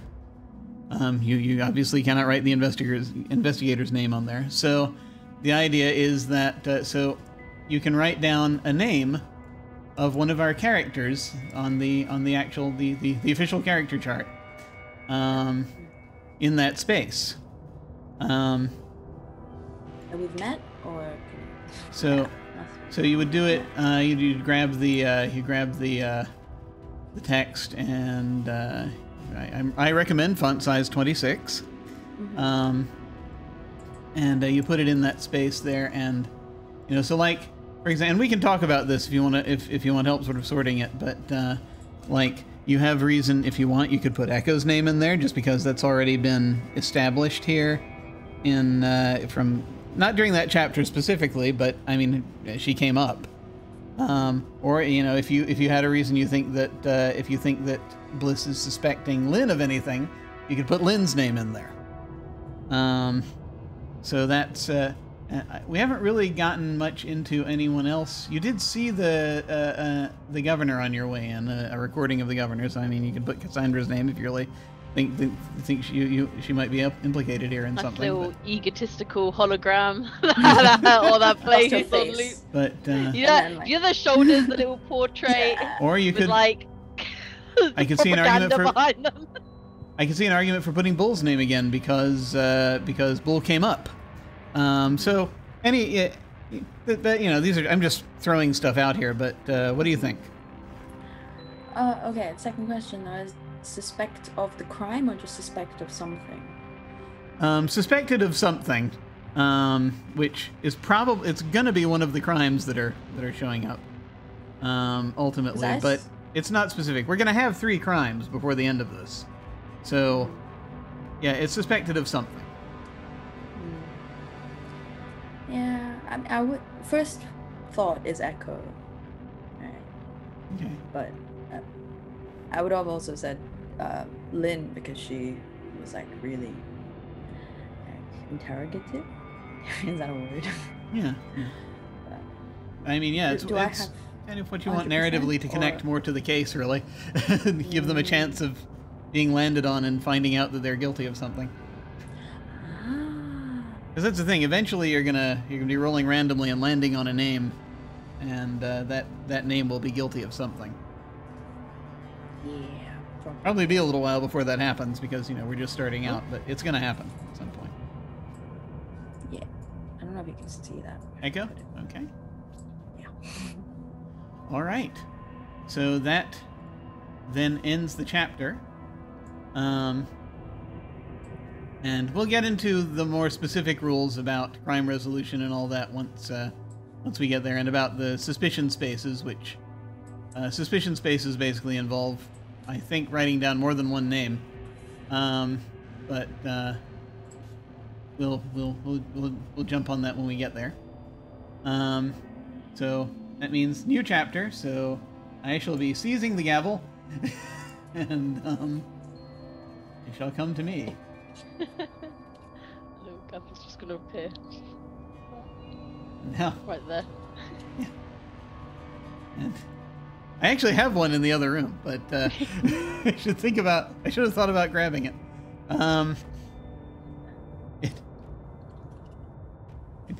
It came with the copy of Ghost Court that I ordered through the Kickstarter, which I still have not played. Another game by Jason Morningstar, or by Bully Pulpit Games, anyway. I need to look back and see who wrote that one. Anyway, okay, now power corrupts, absolutely. So yeah, we get to the new chapter, and once again, Cassie, you can suggest a sequence for me to potentially shoot down. What would you like to do next? Oh, we're starting. So, more investigation.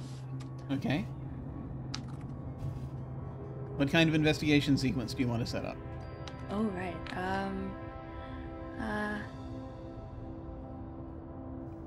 Okay, so maybe backtrack a bit before going to the beehive. Maybe Echo's place, like where she lives. I'm assuming it's not, like, I don't know, maybe there are some sketchy people in where she lives, or I don't know if she lives, like, yeah, so just see Echo, see what's up with her. Alright. Alyssa, does that sound reasonable? Yeah. That sounds reasonable to me. I don't have any other ideas right now. I'm just sort of waiting and seeing what happens. I don't have any other things I want to throw in your way right now. So we're going to go ahead and accept that as a sequence, with the provision that it is possible it might get interrupted by something if I suddenly get struck by an idea. Okay. Yeah, you're going to. So we're going to get into that sequence. You are going to start heading for Echo's place. Where in the city do we think Echo's place is? Is it under the dome, or is it elsewhere? Echo's home. Where does she stay? Are you asking me, or are you asking Echo? Well, I'm asking whoever wants to answer. Okay. Primarily, I'm listening to you and Alyssa, but if anyone else has suggestions, I'm also, of course, magnanimous. Depends on how. I don't have a specific list, but depends on how she is, right? If she's trying to stay low key, then she wouldn't have like a nice place. But if she's higher up, or she's earned enough, and she likes to live extravagantly. Yeah. I see a hand at the back there. We were specifically told that Echo has a room with a view. Right. So Yeah. I feel she I'm should on the be... second from the bottom rung of the ladder, by the way. I never said it was a good view. I think that's what I I meant. think that's great, and I think we should stick with that, where she's like the second floor from on the tallest tower. Like a wall in front of her with like a It's painting like on it right or there. something. I feel like that really works with that, like on the tallest tower, but not like anywhere up there, like over here, So now all the like rich people can come down to her, but they don't have to go too far. And the poor people can come a little bit up and taste a little bit of niciness in the middle. I feel that makes sense. That's a suggestion. Please carry on. Yeah. Yeah, that's a good question. So yeah, Alyssa, what do you think? That sound good? Or what do you think? Yeah. Did we establish that the we could establish now? Did we establish that the tallest tower is inside the dome or outside the dome? Yes. Ah, excellent. It is Yes. It is co-located. I think it in was like we were goes talking through the about dome. how it's outside of the dome and it's covered with all these Yeah. climbing We talked plants about that so it's like if window that's a washers have to go and cut off. well, what I'm thinking is a possibility, if you'll indulge me, is that of course that's not the only tower. But if we purpose the tallest tower as something that is near the dome, let's say there is a landmass. Not a huge one. Again, the landmasses on this planet are few and far between. The above water ones. But let's say there is a landmass that one of the people who founded this colony, or maybe not even one of the founders, but one of the first bits of big money that came in to try to help establish help keep this way station established. After they saw, oh hey, they're surviving pretty good, not knowing how, they built a tower there that is now essentially being used largely as apartments. I do not think that was its original purpose. I think there was another industry here at one time that was interested in, making let's say it was a travel tower. This was a tower, the tallest tower, once known as the Beacon. You have to go through a tunnel if you want to get there from inside the dome. Or, you can go on the outside if you want to take a ship, but there's not really a place to park your ship there anymore. Well, yeah, unless it's illegal now. Because the beacon at the top was meant to be a place where you would stop, where the luxury ship cruises would stop. Alas, this is no longer the case. It's been quite a while since that happened. You always want to give people, if they're on a luxury cruise, a view of an ocean planet. That was where they would stop. For supplies, take a few pictures, stretch their legs for a few minutes. Now the whole thing is covered in this red ivy-looking stuff from the outside. Maybe some of the higher levels are not. Maybe some of the higher levels, they do have people, because, status is important, and Governor Cassandra, I think, has probably decreed that someone get out there every few cycles to laser off some of the more aggressive Kaliman kelp that gets up there. And and so that has happened, and if you have good status and you have good placement, you're fairly well kept in like the middle layers of the tower, closer to the top. We don't know what they do closest to the top. The top of the thing looks abandoned. The beacon is no longer lit. Nor is it ever. Maybe there's plans. There's been whispers of plans to do that throughout, along news feeds. There's perhaps an anniversary coming up. And there's a thought that there will be some kind of temporary lighting ceremony or something that's going to go on. The governor's office is being a little hush-hush about it. We're not sure what it is. But we see Bliss, as you have, you know your way kind of around this city. The city is not massive, so you can probably get to most where you need to go on foot. For areas near the dome, and the tower is certainly near the dome.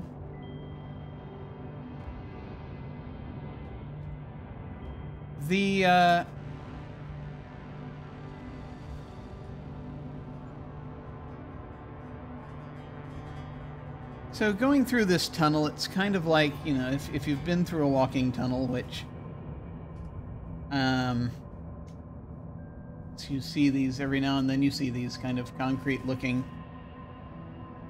sort of arches that you pass under as people are kind of coming and going.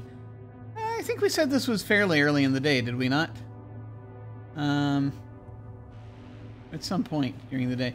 I think it's before Echo would have to be working. Mm-hmm.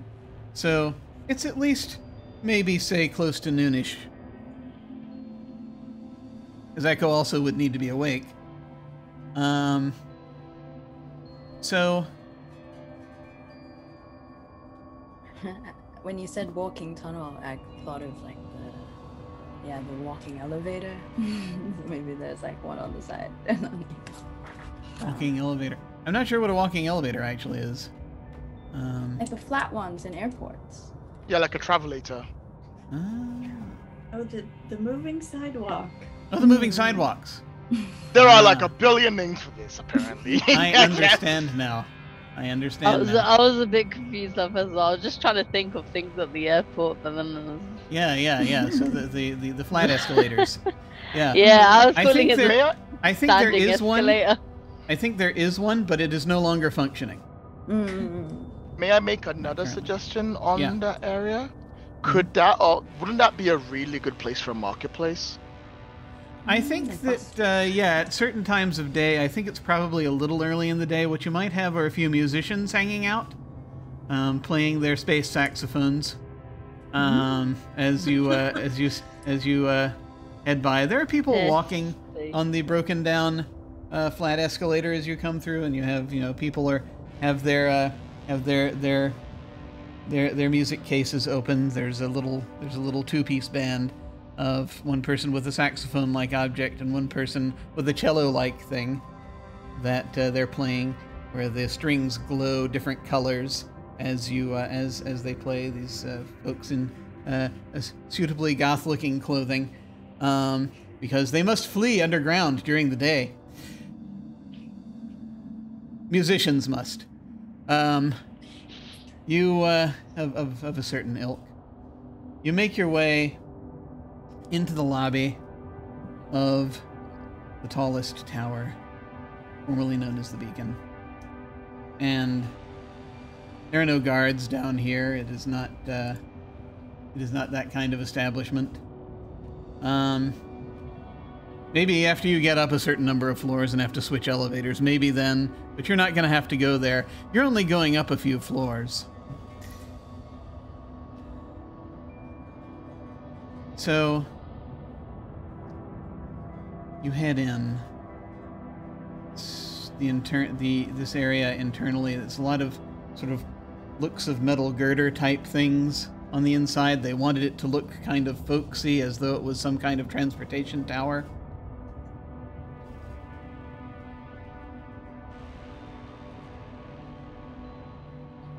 I'm in the lobby. Flip out my space phone.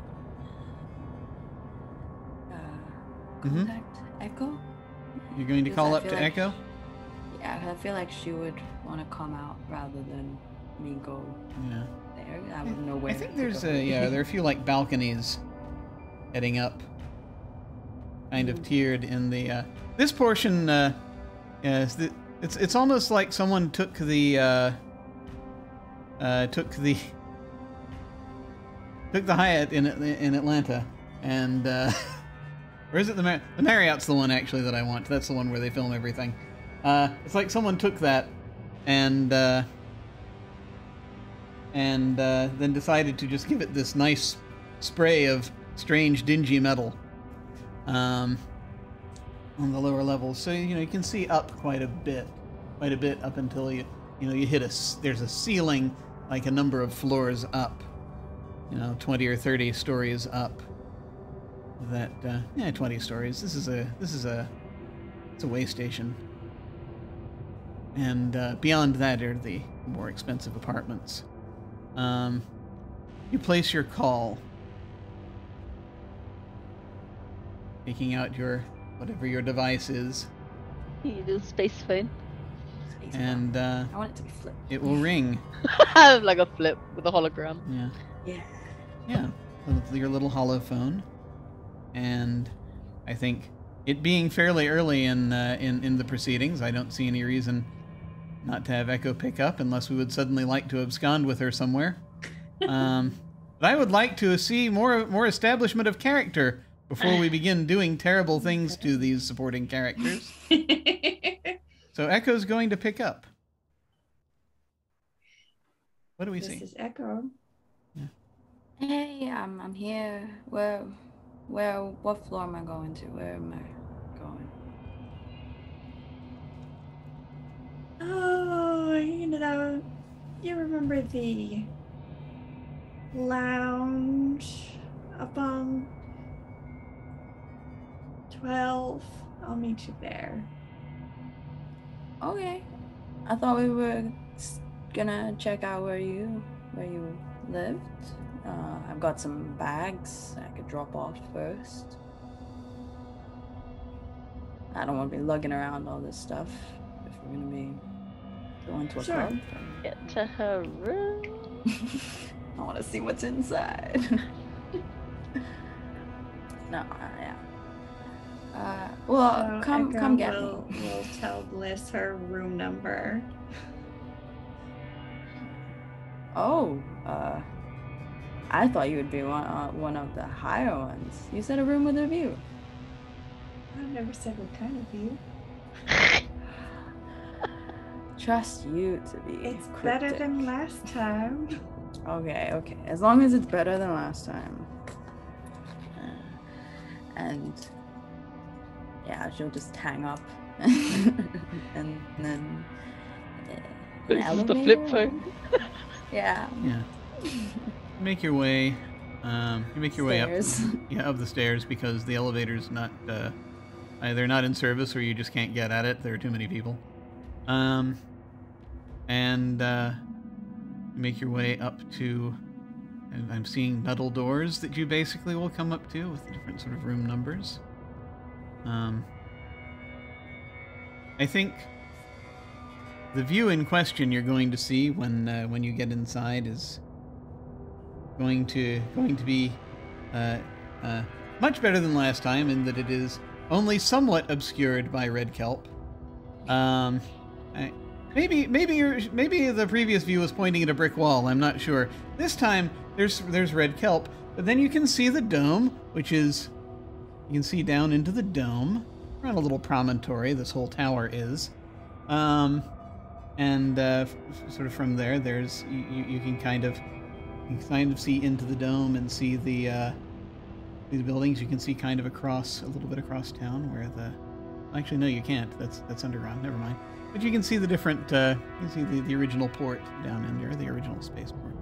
But yes, you go to the door, and I'm going to presume that Echo answers. Knock, knock, knock. I'm here. So Echo will answer the door in one of those robes / dressing gowns that says, "Well, officer, I have no idea what happened to my husband." On the back. It's Literally painted. monogrammed on it, yeah. On the front, yeah. So we're thinking like flowy, meshy, maybe Yeah, that feathers. meshy with the like furry, feathery little ruff and collar. Well, you look just relaxed and beautiful as always. How's it going? Could be worse. I highly doubt that, Echo.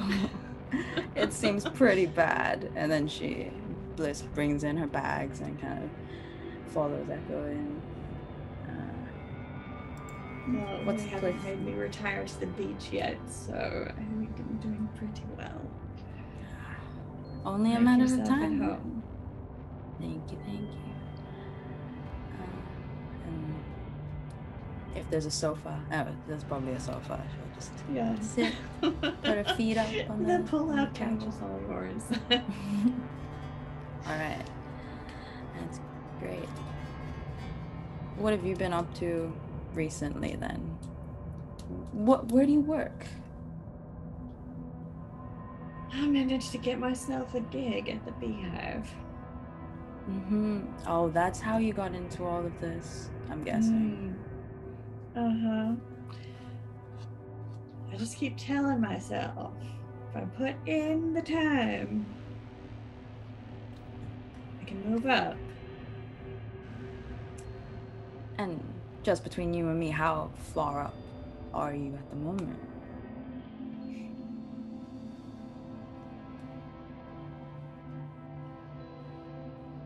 Well,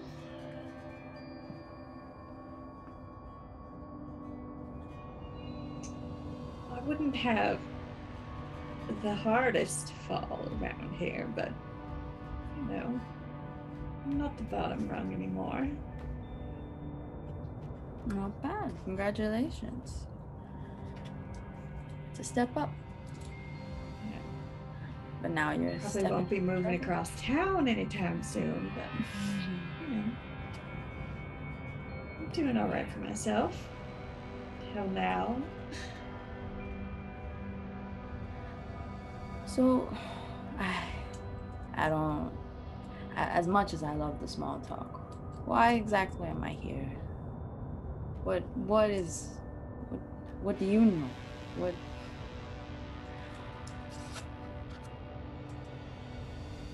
Well,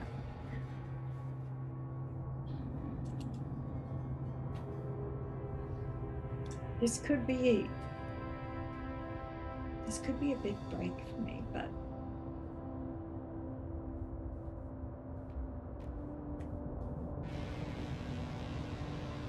I gotta stay ahead of the bull.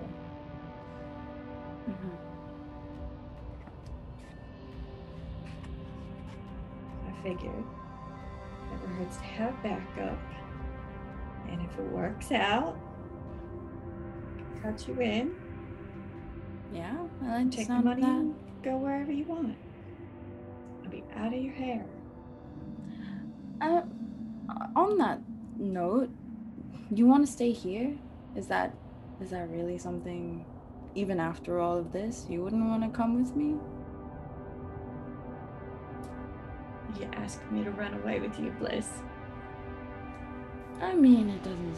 Are you having fun here? Is this worth it?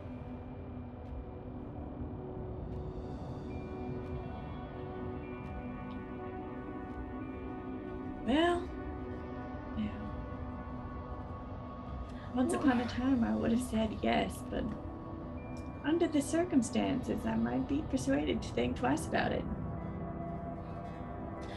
Well, I don't know how long I'll be here, but we'll see. We'll see how it is. You know, if yeah. Oh, I forgot what I was gonna say. Oh, you were saying Bull. Someone, a Sergeant Lin, was asking me about him earlier. Who is he? I don't remember many people that were here, and names, you know, always so precarious. Well, I couldn't really tell you much about his past, but somehow he worked his way up to be a second in command around here.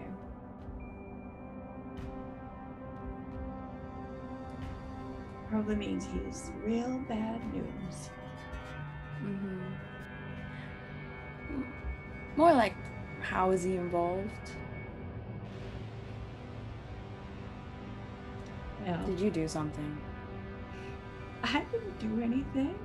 I just happened to overhear that something went missing from his possession, and it just so happens that someone's trying to get rid of something that came into theirs. Alright. Sounds complicated Awfully enough. coincidental, if Mhm. you ask me. I want to find out what's on that recording, if it is what I think it is. Mhm. And we need to figure out where it came from and who stole it, so the heat doesn't come back to me. Absolutely. Bliss is gonna look around as this is happening.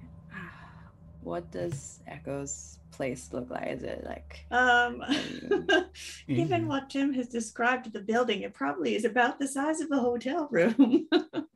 yeah, is it messy? Bed, sofa, table / desk, little, TV, small fridge. I think that as you're taking a moment to look around, that you're probably, I am imagining, because I think it would be interesting, that you're going to notice something that might be out of place, just a little bit. Maybe not hugely out of place. And I have actually a twofold question I kind of want to sort of work out a little bit, primarily for Alyssa. Do you think that how do Alyssa's clients usually get in touch? Alyssa, hi. How do Echo's clients usually get in touch with her? Do you think? Oh, she probably has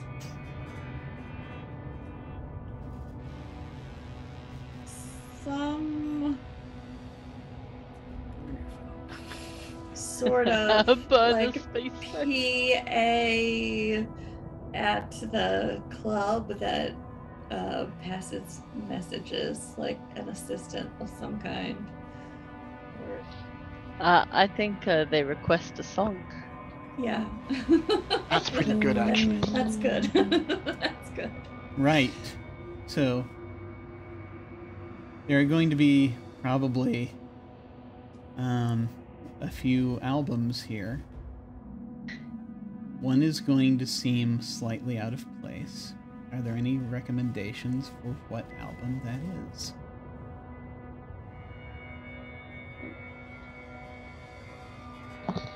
The Bangles, Manic Mondays. We can pick an actual noir song, by the way, not just my random nonsense. Oh, okay.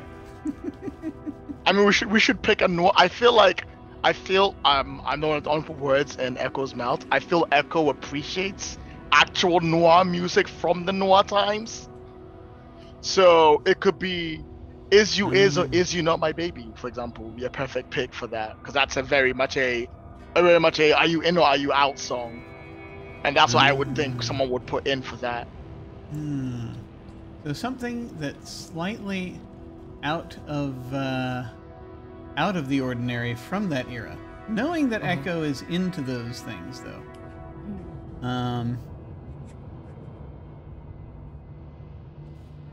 I think that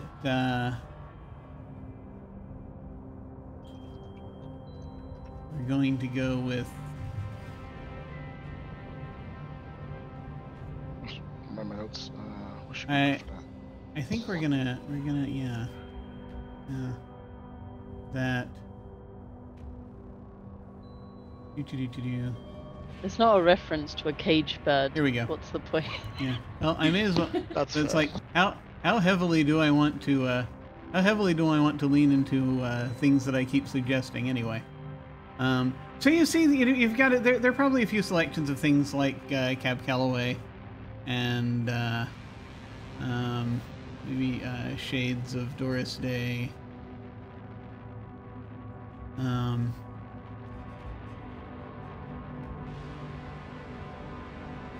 Possibly, yeah. Well, without warning, Jim's just going to draw on his own knowledge, so you've been warned. Jim, yeah. Well, without warning, Jim's just going to draw on his own knowledge, so you've been warned. Jim, yeah. Well, without warning, Jim's just going to draw on his own knowledge, so you've been warned. maybe bits of the occasional Sinatra. Generally is trying to keep it to earlier eras. You might have the Andrews Sisters in there. You might have maybe just a hint of Glenn Miller. A little Glenn Miller tends to go a long way. But amongst these, I think, just because I can, the incongruous one. For some reason, there's a Johnny Cash single in there. This does not belong in this collection. You know it's not necessarily Echo's taste, perhaps. I mean, Echo, I'm sure, is fully capable of appreciating it. But, yeah. For some reason, there is a, there's a Cash single in there. And,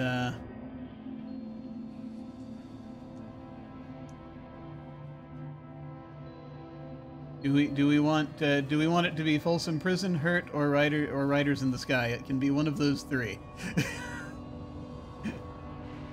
Riders in the Sky. Okay.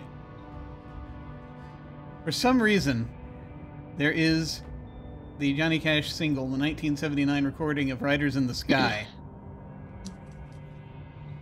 amongst her discs. Various things. So that looks a little bit unusual. Yeah. I will just say, chat, I did consider the Ring of Fire. But going for yeah, I know. It could be blasphemy. Going for a thing. But I'm not. I just grab at whatever's immediately in front of me, alas. But, let's not get that obvious that early on, I think. That's what I'm saying. So you will notice that in the apartment.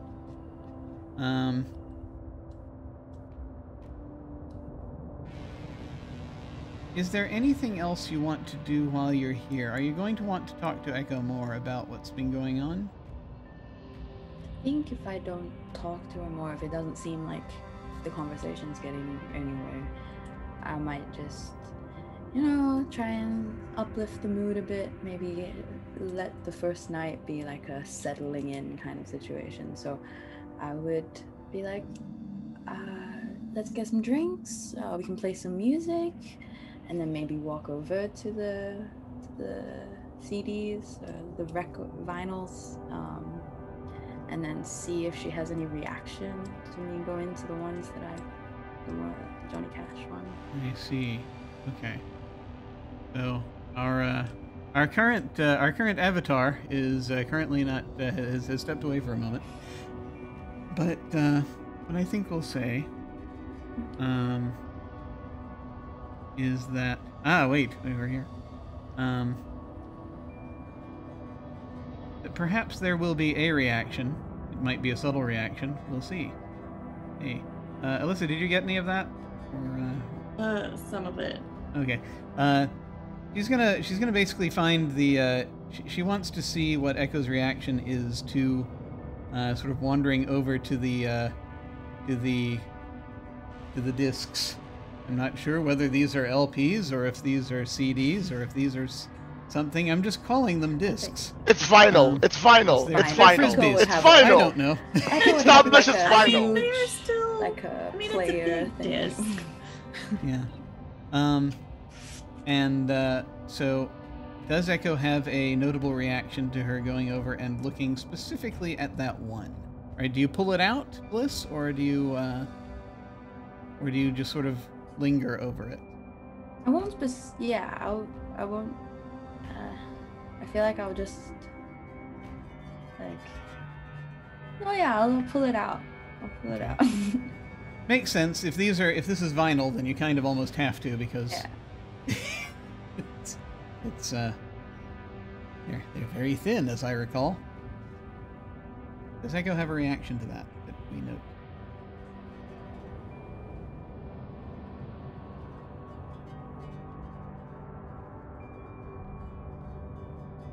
she'll probably just say, give it a spin if you like. Well, I thought it really wasn't your taste. Did you change your taste in music since we last met? It was a gift. And I'll put it in and dance a little. Get a drink. Yeah. So, if you put that one in, I cannot perform it here for copyright reasons. But no, you see these. It tells a little story, not exactly even a story, sort of a little brief story about the devil's herd, a cowboy or lone cowboy encountering the devil's herd. This herd of cattle, maybe some bulls. They ride across the sky, being driven to hell.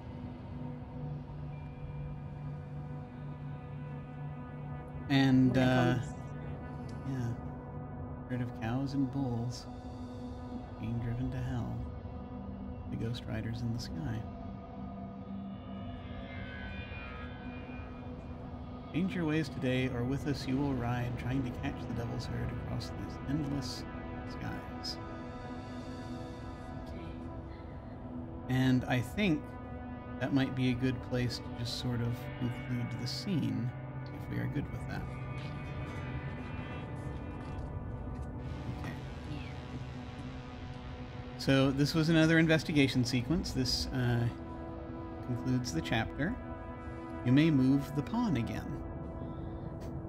Okay. Down.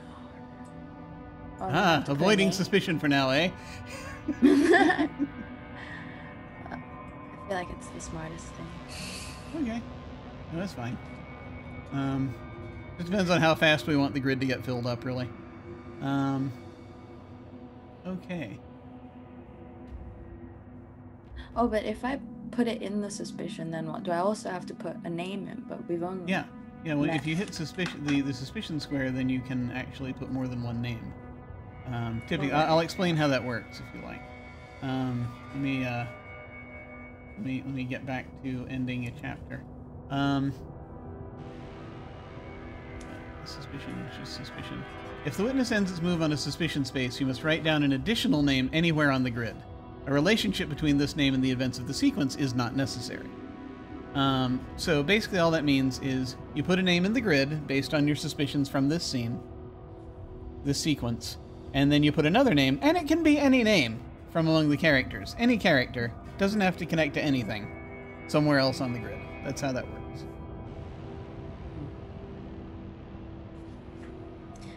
Can I get help from everyone? I don't really know what to...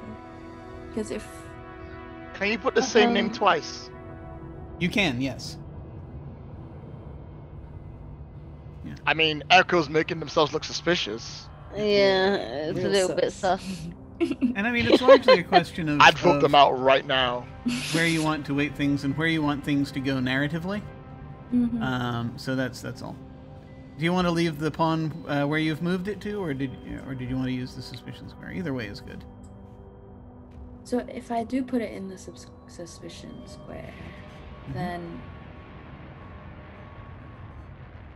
I put another name in any square, or also Yeah. in the suspicion square? You put one name in the suspicion square, and then you'd put another name anywhere else on the grid, any open space.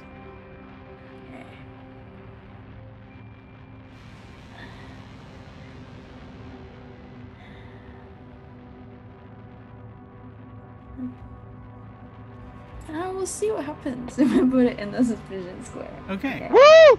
So first, based on once again Bliss's suspicions at this point, what name do you want to put in the suspicion square?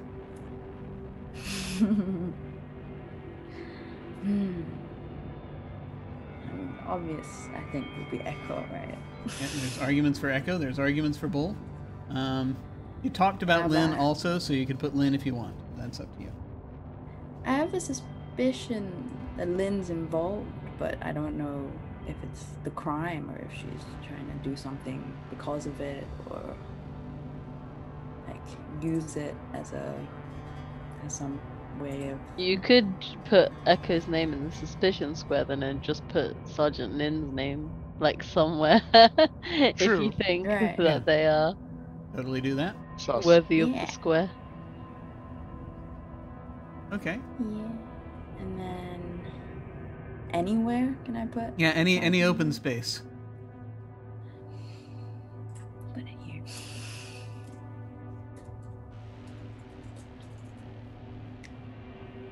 And I will mention you can only move through spaces without names typically, but it depends on like when you move the pawn. So you're gonna have to try to avoid any spaces with names. Right. So like actually, Can and I this go would back? yeah.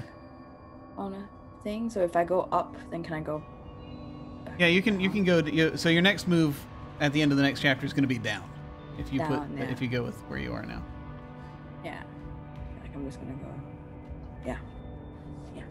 That work? All I'm right. happy with that. Cool. So we are actually at roughly at time.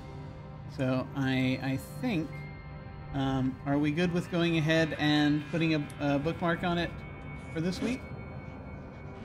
Sounds fair to me. Okay. All right.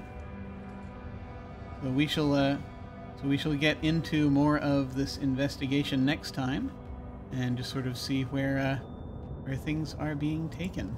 Excellent. Okay. Well then, we have reached the end of this of this chapter, but there are many more chapters to come. As we Yeah, no one's died yet. no one's died yet. That's Soon, perhaps. It's always a little slower getting everything going, but we'll be getting into things, and we might even have a conflict next time. We shall see. As we're starting to sort of see how things work with this.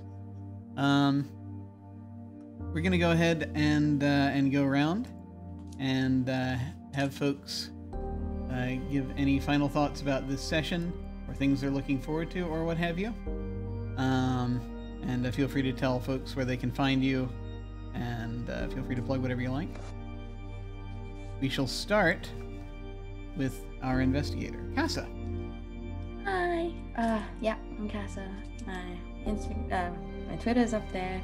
And it's so fun. It's like, yeah, the possibilities are endless. I think I said this last time as well, but I am looking forward for some conflict.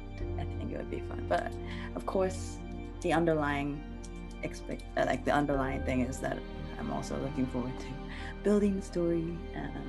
Because yeah, it seems really interesting.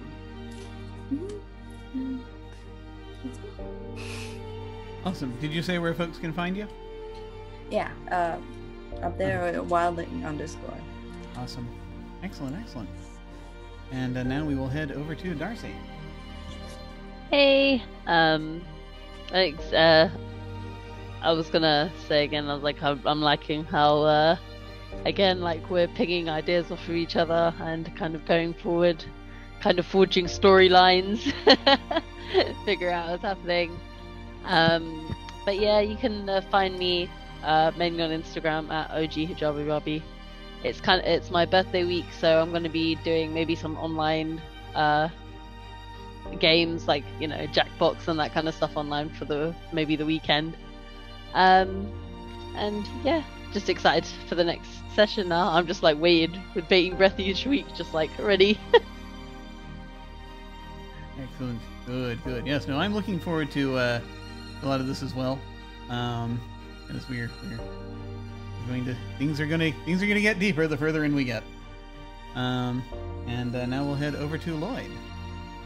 Hi everyone, it's me, Lloyd. I'm very sleepy. I will see you all next week, and I love you all peacefully. Yes. Alas, once again, I think I might have mentioned this last week, but three-fifths of our players are in the UK, where it is now midnight.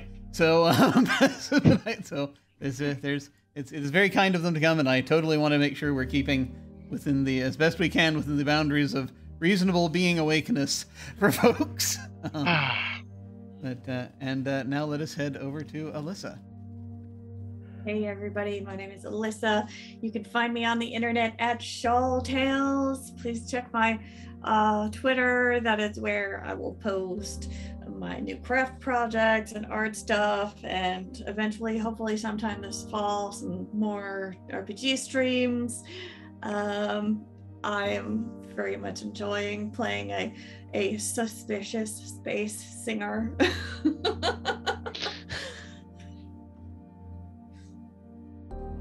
Great, no. Yeah, and whether or not she is the one who instigated the crime, she definitely wants to find out what is on that tape. Curious minds. Yeah. I think this is gonna be very. She's definitely gonna listen to it before she gives it back. If she gives it back. Plot twist: it's blank. There's nothing on it. Aha! The farce. Nothing. And that's actually the cool thing I think about this game is that really our jobs with all of these characters is to just act suspicious. That's really the main thing. Any of us could have with that now. be responsible. Yeah, that's fair. That's very fair. Very fair. And so when we come back next week, Alyssa will be the authority for the next scene, the next sequence. So so we're doing the unthinkable. We're giving Alyssa time to plan, which is always dangerous. Always. Any of you seen any of the previous streams that Alyssa has done when she's GM? You should know. Giving Alyssa time to plan, very dangerous. But I can't wait. Awesome. Well then, and I just want to mention briefly of the games that we displayed. We didn't display the In a Wicked Age part of things because, again, we haven't hit the conflict yet. But for anyone who is curious at all about the games we have been referencing, I'm just going to shout out once again to Dirty Secrets by Seth Ben-Ezra. There's a link in chat for folks interested in checking it out. I'm going to put also a link for Durance by Jason Morningstar for folks interested in that portion of things where we built that setting last time, which we have done strange and terrible things to that we've only just begun. But these very good games in and of themselves, and very interesting so far when we mix them together. I'm looking forward to seeing how this progresses. So as for myself, I'm Jim. You can find me at OtherDoc on both Twitch and Twitter. My website is jim.com, where you can find my Geek Observation podcast and links to my various other podcasts, audio dramas, writings, and such. I have links down below to my website, Twitter, YouTube channel, and various other things. Also, the Crucible of Realms podcast has had some episodes dropping recently because we're finally editing our archive where we every episode we build a world. So please feel free to check that out at crucibleofrealms.com. And on this channel on Saturdays when we can, we've been on a bit of a hiatus. We haven't been able to get going quite yet. We're working on it. Hopefully very soon. I'm hoping this Saturday, but again, depends on life. Getting started again is always a little bumpy after a hiatus, so we're trying to get back. But when we get back, it'll be on Saturday nights, hopefully this Saturday. Invisible Sun: The Age of Paradox, where many a surreal thing is happening. And of course, on Wednesdays, more of this, and possibly more random video gamery in between. I'm starting to look toward things I want to play in the interim, and we're figuring it out. And by we, I mean me. But anyway, sorting that out soon. But I thank you all very much for watching. I very much appreciate it. When we hit the end card, I would like to send a raid over to somebody. Alas, It is difficult for me to. It is at this time of day. It's difficult for me to see the names from here. So I will get on that. We're gonna raid somebody. We have a few folks doing things that are in there. So we'll jump over to somebody doing something probably in a little bit. Feel free to hang on if you are so inclined and say hi to them along with us. That again will be when we hit the end card. In the meantime, folks, thank you all very much for watching. Take care, and we will catch you next time. Farewell.